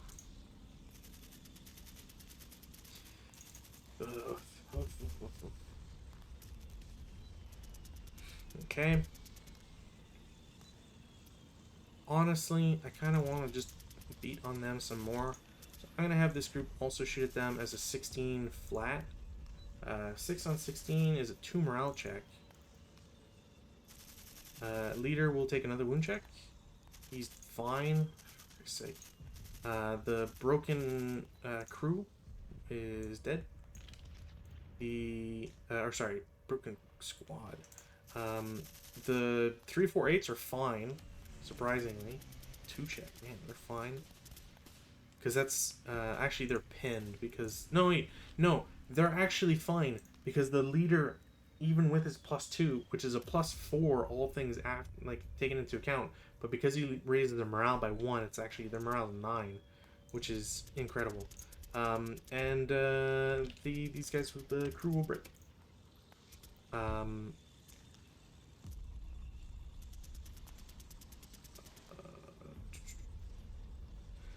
I do have rate of fire. It would be halved. Or no, wait, no, it would be... No, I'm keeping them. I don't want to break that machine gun. I'm legit worried that'll happen.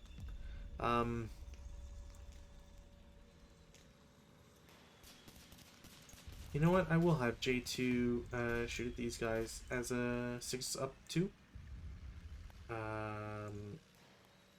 It's a 7-on-6 is a normal morale check. So morale check, fine, he's fine, and he's also fine.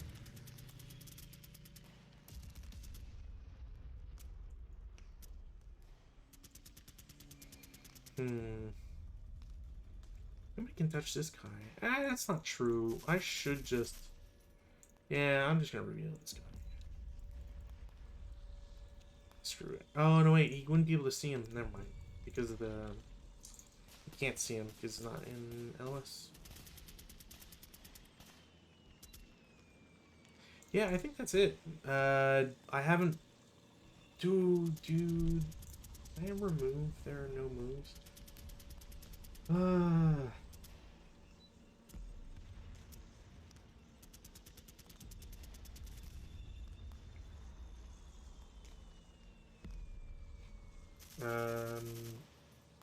No, they have to start in.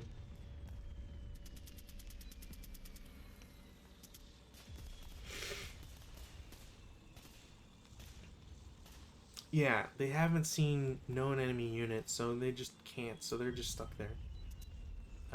This guy technically shouldn't have no move, because I think, because they would have lost it, I think it counts as him seeing him. But I don't know, maybe, no, this guy's in the, yeah, they're both, yeah, never mind. Defensive fire phase, I mean, I have one squad, I have had without, oh, this leader, I'll just put this on there. This leader is going to, ooh, that's actually,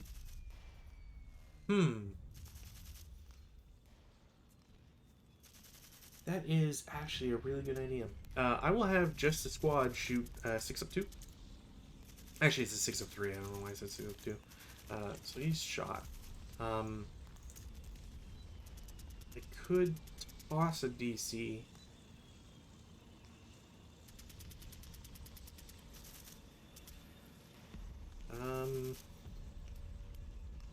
You know what? Yeah, I'm tossing a DC, which is thrown DC is. It's been so long since I've thrown a DC. This is for you, Hypno. Yeah, it's a +2 to the attack resolution, 30 column, and then it's +3 if... Okay. So, +2, this will have to be revealed. Oh my god. 9 on 30 is a 2 check. Absolutely ELRs and breaks. Bottom guy, morale check, 2, it becomes a 10. ELRs, breaks. That's ridiculous. So those guys are broken. Then this takes, is it the same? No, I think it's a different number, right? Yeah, separate. Okay. And then K1. This always happens. That's a +3. So 13 on 30 is normal morale check, which is still bad, but you know, morale check. Leader is wounded again. He dies, which is great because now this squad. Fuck me. Okay, well, never mind. Half squad broken. They will ELR, I think, as well. Of all the things. And then this guy takes a morale check as well. They... Oh my... You've got to be kidding me. 12's 2's conversion is always crazy. So they don't heat a battle because they're a crew. Awesome. Alright, well that happened. That was a thing. Huh. I will shoot 12 up 2. They don't cower because of leader. 8 on 12 is a 1 check. They're fine. That's a bummer. Do I get rid of cloak on this shot? It's not... You know what? I think I have to because I absolutely despise this machine gun. And I know it's going to do something. Something's going to happen. So, 6, 18, 36 up 3? Because this, yeah. 36 up 3. It's a 6 on 36, which is a 1 KIA. So, random selection. Leader, squad. Squad is just dead. And this guy automatically breaks. Sniper doesn't activate. Man, that is some pretty intense luck right there. These guys, none of these guys are alive. Yeah, okay. That's also, oh man, that's a huge problem actually, because since these people can't move,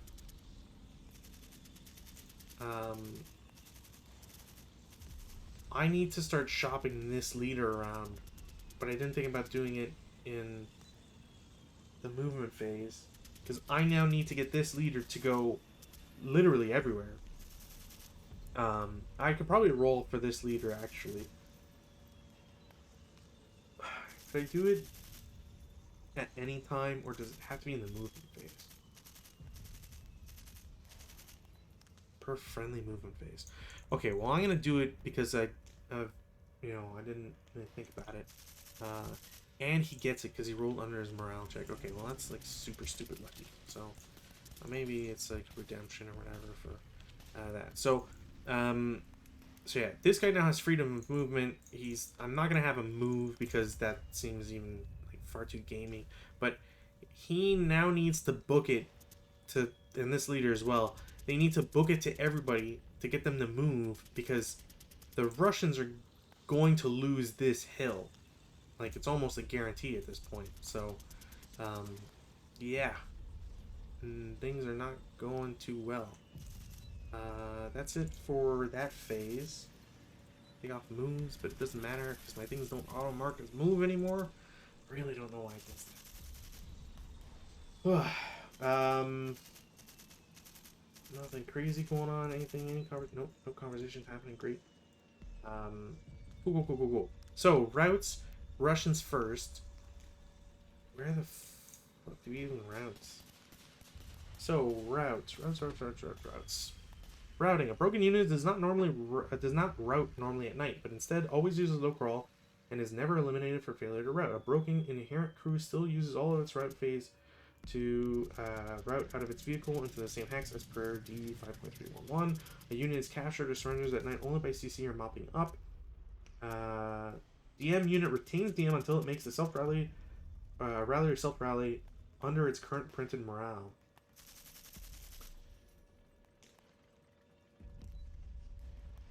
Oh, huh. Interesting. Okay, so, these guys have to route, and they will... I guess they'll have to... Can they route that way? No, I think they just get stuck out because they're in a trench. And I think the same applies for this guy. They just have to route. And then these guys will route to the crag, which they are allowed to do. I think they're allowed to do. I'm not 100% sure, but I think they're allowed to do it. Advanced phase, I mean... he can't see them, so I think he's fine there. This leader is going to...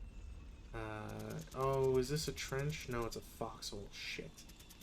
Well, he's going to get out of the trench. Can't go anywhere else. This guy, I mean, I can just do this, but not really. Doesn't really matter. I can put that away. Yeah, honestly, there's not much else. CC phase, there is none. They're just, yeah.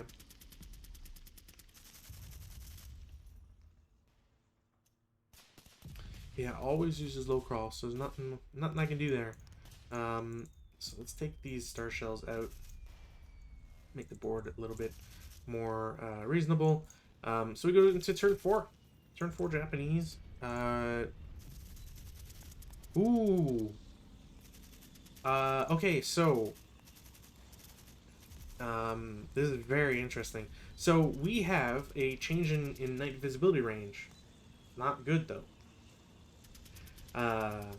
So NVR changed at the start of each subsequent rally phase after the opening turn. Blah blah blah. On a when changed dice roll, a 6 on the colored die roll results in a 1 hex change of the base NVR. A white die of 3 or less lowers it to a minimum of 0. Well, I rolled a 1, so this is now 0, which is terrible because again, you can only see in your hex. So, yeah, this is gonna bring up some dilemmas here. Not like the end of the world or anything, but it is a dilemma nonetheless. I might actually want to have this leader lost a star shell at this point. So rally phase, I've got a self rally for the half squad. Oh my, for crying. Okay, so what's their +4? I don't. Yeah, they can't surrender, so they just go berserk. Oh my. They go berserk. And then the crew also makes it. Sure. How? How?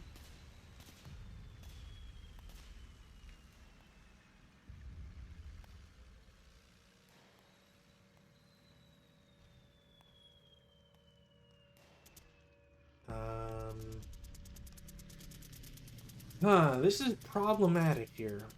Nobody can see each other. So how does Berserk work?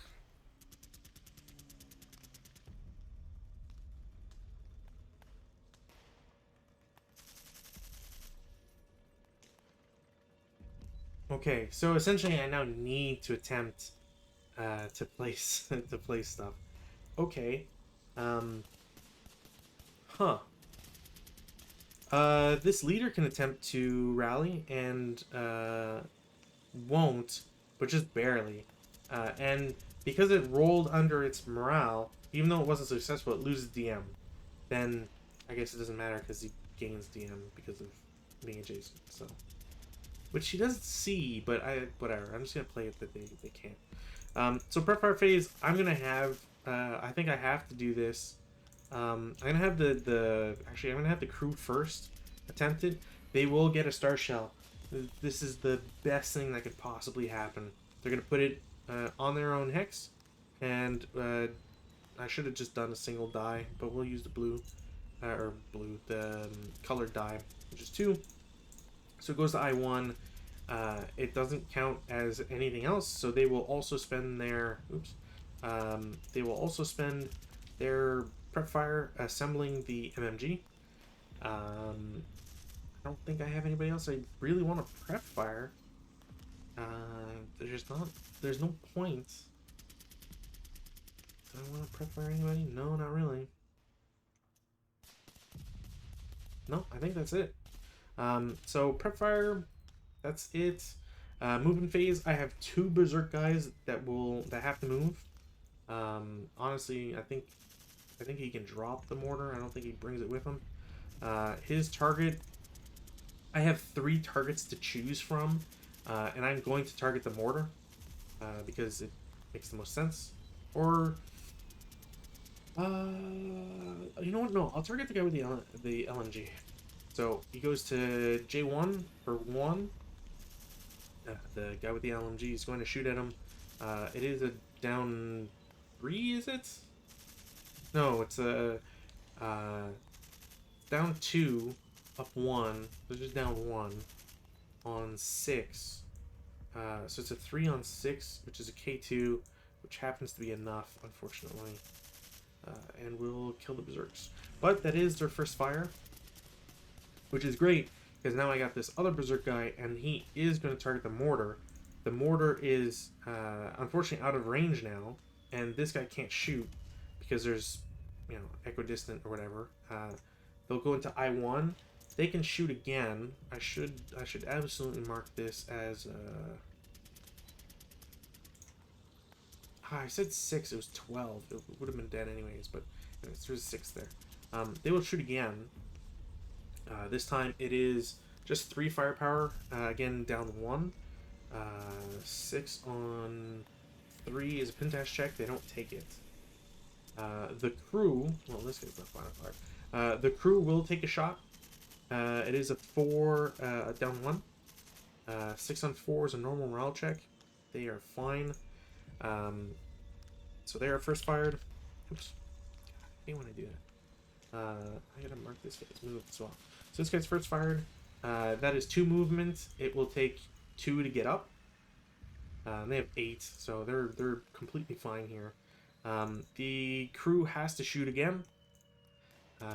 It's not final protective, but that is pretty much that over.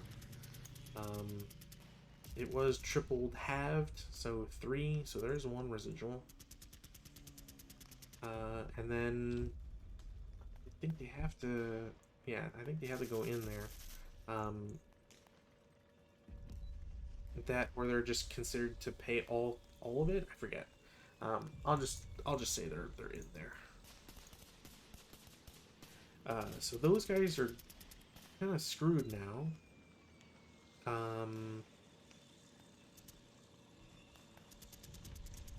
Yeah, okay, so I'm gonna have the leader and squad 2, 4, 6, yeah. They'll go up here for 2. It's not concealment terrain, so it's just 2. This guy, everybody's got night vision range 0. So they won't, nobody will be able to see him. You know what, I'm gonna have to try. I'm gonna try for placement, or for stuff. Wow, all my stuff's going well. So they're gonna attempt to place it 3 hexes away. This, yeah, they'll put it exactly 3 hexes away. Then direction distance, 1, 2, 3 goes away. So not great. Where? Oh, I got rid of the Star Shell temp main. So that's that guy. That's 2, 4, 6. I'm gonna need to get some overlays here. There we go. Alright, so now they have their first hex, which is really good for them. Cost them 6 to get up there. I will have... The next guys will go 2, then 4. You know what? These guys might as well do 2...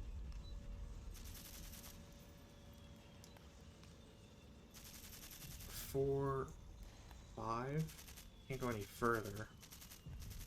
Can I attempt... I don't know if I can attempt star shells here.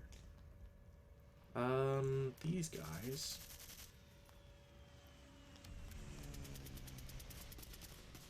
I could do a bonsai charge against all the broken guys.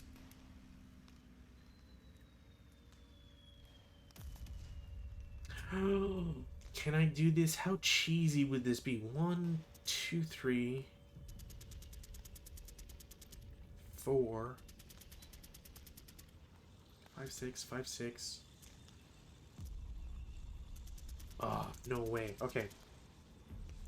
I think I can do this. I think this is legal. This is like the cheesiest thing I think I could ever do. So I hope that in the future, if it, you know, someone will correct me if this is possible or not. I'm gonna assume it is, but I think this is the dumbest thing possible. So I'm gonna declare bonsai charge with these these guys. They are going to charge L1 as their target. So this can go away because they're going to be screwed. So bonsai charge, so X1 for 1, then 2, 3, 4. I don't know how much these guys could like see him or shoot at him. This guy actually can't because he'd have to turn the mortar. So, you know, they're there for 4. Then this guy will go here for 6. Right? Oh, no, wait, I can't do it that way. Ah, whatever. So they'll go, because I was gonna then have him go to J2, but, yeah. I don't think we can. Actually, you know what? You know, I can actually get these guys into the trench, because the trench is at a lower level, and these guys are on top of it. Which makes life even worse for these guys. Same idea for over here. This leader can actually be outside of the trench. Yeah, and do it that way. I have this guy with the mortar. This guy's also real. T0 is just gonna assault move. Up. Again, this guy attempted a star shell, and he can't see anywhere. I don't think these guys have to do straining because they start in an illuminated hex.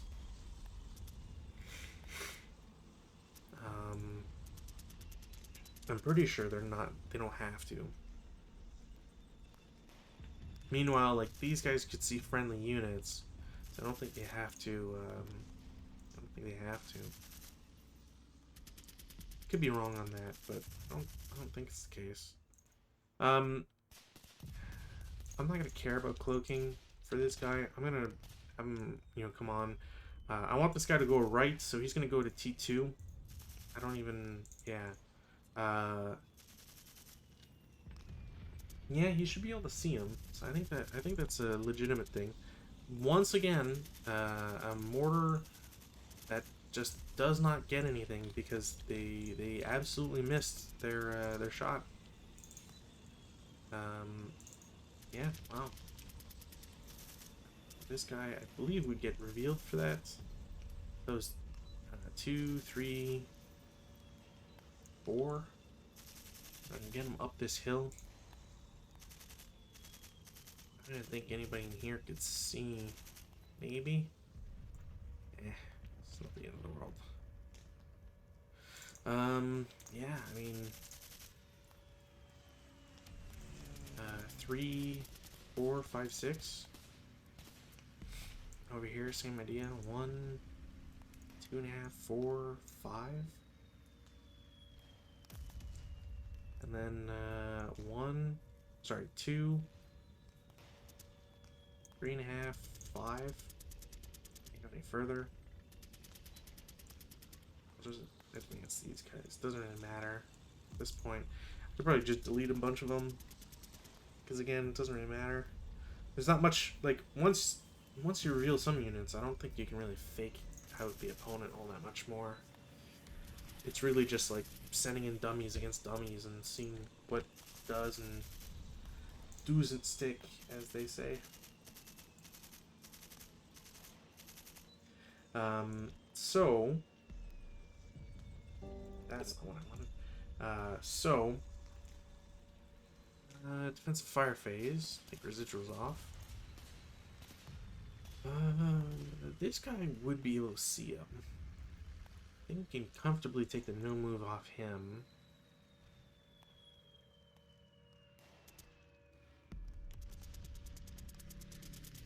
But there's not much you can really do.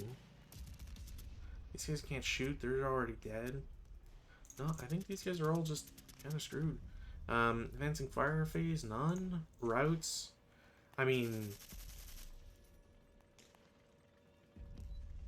Yeah, I don't think they can. I think because these are illuminated, like, you wouldn't be able to... Like, maybe that's the thing, is that you can... they could low crawl, but maybe you just can't be adjacent. This is failure to route, but I guess it's not failure to route. Like, maybe I just read that wrong last turn. Routing, routing, routing, routing.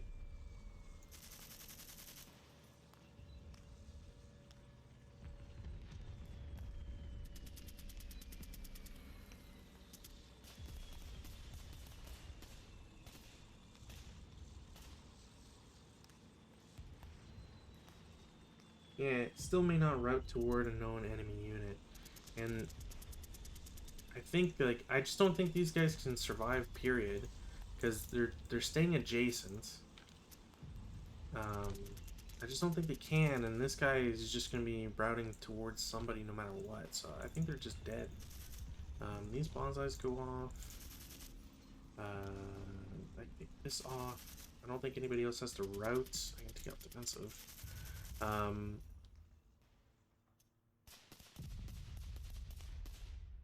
Oh, that is the critical problem. I should add a guy on top. Ah, whatever. These, yeah, there's no routes, or no other routes, I guess I should say, whatever, however you want to put it. Advances. That would be out of sight. This is out of sight. I'm believing this. I don't care anymore. Same thing with you, and you, and you. There. And you.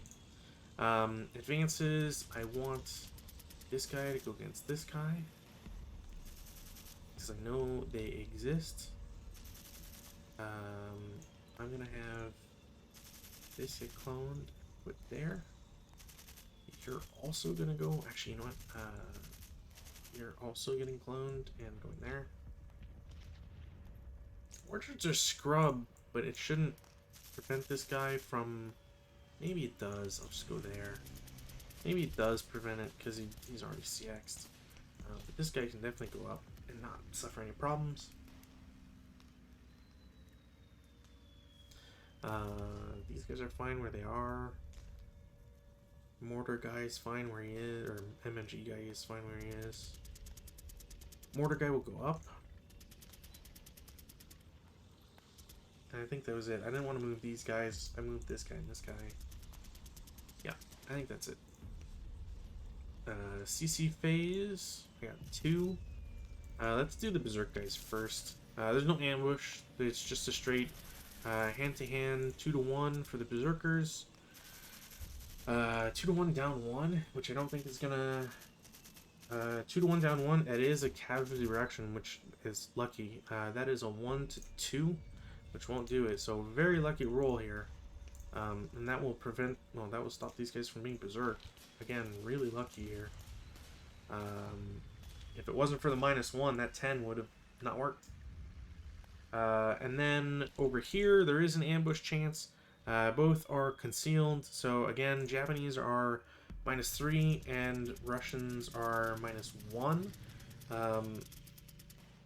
It does mean that there's an ambush for the Japanese. It's hand-to-hand, -2 on a 1-to-1. It's an automatic kill. So this guy just, unfortunately, is not around. Did I roll? I didn't roll enough to blow it up, so whatever. I think this would have to reveal. I think he has to be. Maybe not. Let's put him up top. Doesn't matter. Alright. So that's it for CC. We can take that off. Turn 4 rally phase. Oops. Wind. There's no change. And there's no NVR change. Man, that's gonna... Honestly, that's probably gonna be the thing that kills the Russians in this game. Because they just don't have any NVR. I guess technically, like, it is kind of my fault. I should have... You know what I should have done? I should have put... actually, no, you know what? That doesn't... That would not work either.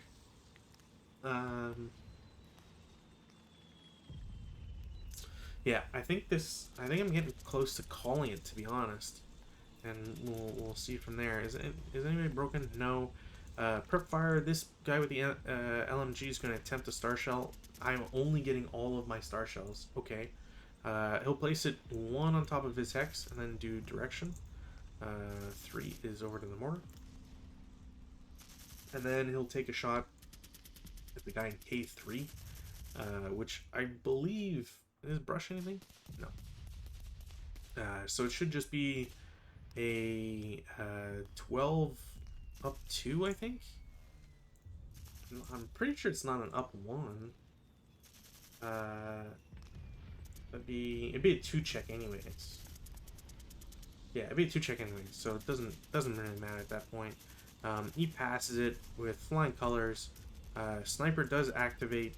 Sniper's a 6-3, so it goes back to this cloak guy and reveals that there's nobody there. This guy's prepped. Wow, what a waste of a prep. It's such a good roll and just not getting anything.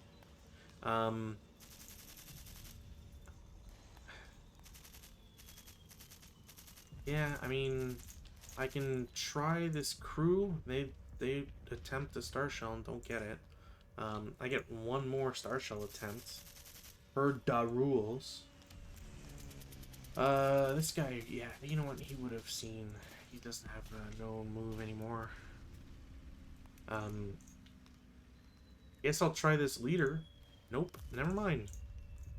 So they have no more star shell place attempts.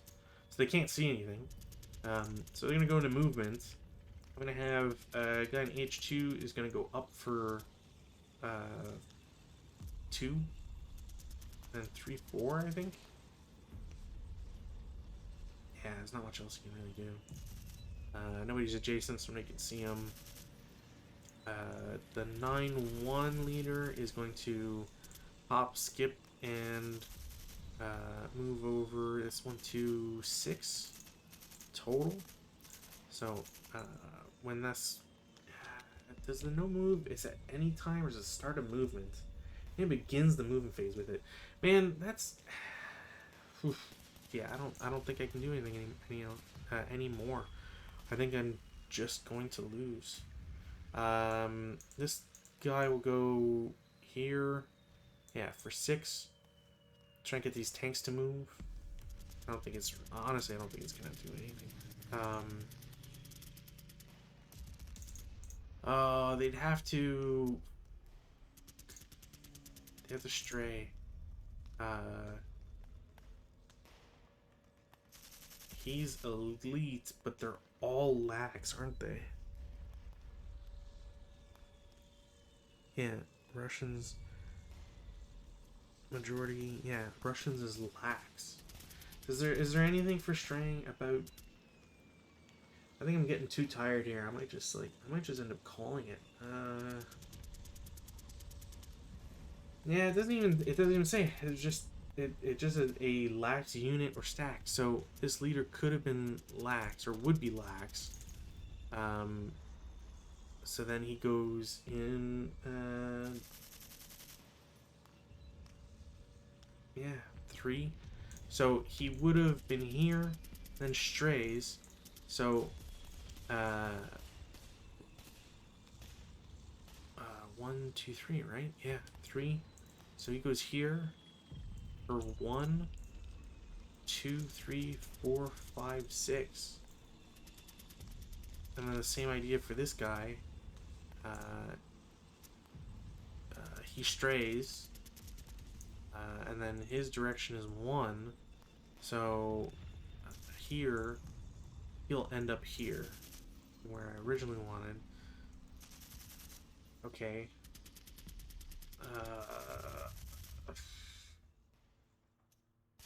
Nobody else can move. This guy shot. The defensive fire. And then 4 up 2. 8 is nothing. Gonna try a second shot and not get anything, which is fine. The CX guy will attempt the same shot, except up 3. 12 up 3. Cool.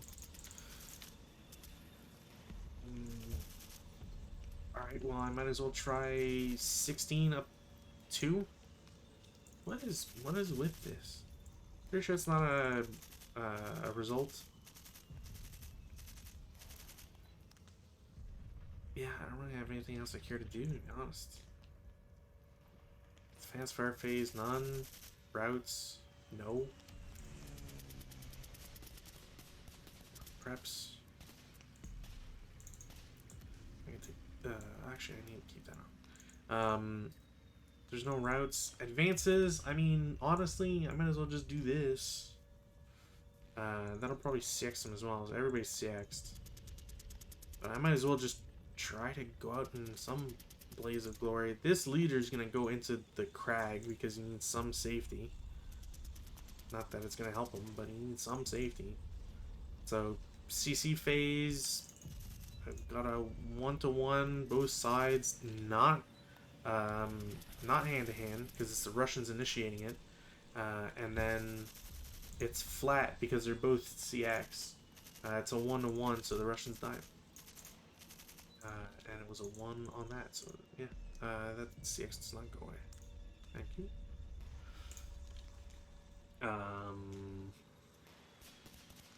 Yeah, I mean... Honestly, 3 turns for the Japanese. I can... I need to illuminate, and then I would get an illuminating round. But then I would still need to be able to see units. And as long as the Japanese don't, like, directly expose themselves, which you don't need to anymore, like, I have these 2 hexes. Now I can just go grab all these other ones. You know, if there's 1, 2, 3, 4, 5, 6... so there's 6 here. There's another 5, 6, so 11, 12, 13, 14, 15, 16, 17, 18, 19, 20, 21, 22, 23, 24, 25. 25. That's 6. That's 5, 12. Yeah, I mean, I'm not worried about this one guy. And I can end my turn adjacent to him. And then do whatever. Hell, I could have this guy just walk up to him. Because there's not much he has to lose. Just assault move. And I've got a full squad here. Like, that goes away. But, yeah, I think I'm willing to call this in favor of the Japanese. I still don't feel like I got a complete grasp on the night rules, and definitely the fact that I didn't have all the counters I could have had for the Russians hurt. I was gonna say I could have, you know, with so many units or with so many victory hexes on the right, then it might make more sense to me to have just an entirely jam-packed, you know, front line here. But it doesn't work, because you can, as the Japanese, it'll take you a little bit longer, but as long as the Russians don't see you, you have freedom of movement, technically. There's straying happens and so on, but if you're the Japanese and you go to the left, as risky or time-consuming as it is, if you can get up this hill and then just go right afterwards, you're still gonna, you know, get all these back hexes. And there's nothing that the Russian player will really be able to do to counteract that until, you know, gun flashes and freedom of movement is removed. And I mean, as we saw, like, because of the way these guys were set up, I don't think I would have ever been able to see anybody with them. This guy may be W2. I should have probably been able to remove the no move thing. That's just me not fully grasping the Russian stuff, but I really don't think, like, this guy's just kind of stuck because there's a machine gun. I could have moved these guys, but I really just don't think that with all these extra squads, like, all my reinforcements are still I just need to walk them. You know, this mortar guy can immediately just jump in here and get some CC going. Same thing for this guy. This guy's concealed. I can just have him assault move to N1 and then move down and immediately get that extra, just all that like concealment and the ambush chance and all that. So yeah, I mean, again, I think the night rules is always tricky, and I wish there was I shouldn't say I wish there was. because there probably is something out there as like a really good primer to just read it a couple times and then you're good to go. I kind of wish I know or would know about that to kind of really get me better prepared. Turn 3, I was worried, and honestly, having all my guys go into K1 was kind of silly. I really should have split units at a certain point, like once I got to W1 or something, or X0. Maybe that's where like you don't worry about cloaking anymore. You just have everybody split into, you know, I could have left the crews here and then squad with leader, that type idea. And that way, like maybe have the leader here with a DC, the non-elite guy, and then the elite guy. That way I can threaten all these hexes all at once. That probably would should that makes a lot more sense to me, and I probably should have done that. And I think just like as a result of me being silly, like just kind of didn't want to punch too hard as the Russians. That's the word for it. Not that I like pulled too many punches, but there's probably like an extra shot or two I could have taken. But I really feel like my 12s were coming along here. So yeah. Anyways, that was the Katanas come out at night. I really can't speak to balance. Like normally, I like to think I could analyze a scenario decently, not like perfectly or whatever. I don't think that's possible. But I really, with the night scenarios, I really struggle to be able to like fully grasp it, and as a result, it's hard for me to really draw down on what can be changed or whatever. And honestly, that also speaks to like, should there even be changes that need to be done? Yeah, NVR 0, the only time it changed went to worse night visibility, which really just hindered the ability to like do anything. So Japan seems to win more often. Seems like 11 wins to 6. 2 draws, which I'm not sure. One's a draw, marked as a draw, but the Japanese won as in the after action report. So not quite sure what that's all about. Probably just an error when it was played or when it was marked. Yeah, and another person played a solo game and marked it as a draw, but they conceded as Russians. So not quite sure. Yeah, not quite sure why exactly, but hey, whatever. Yeah, interesting scenario. Honestly, I like the for all the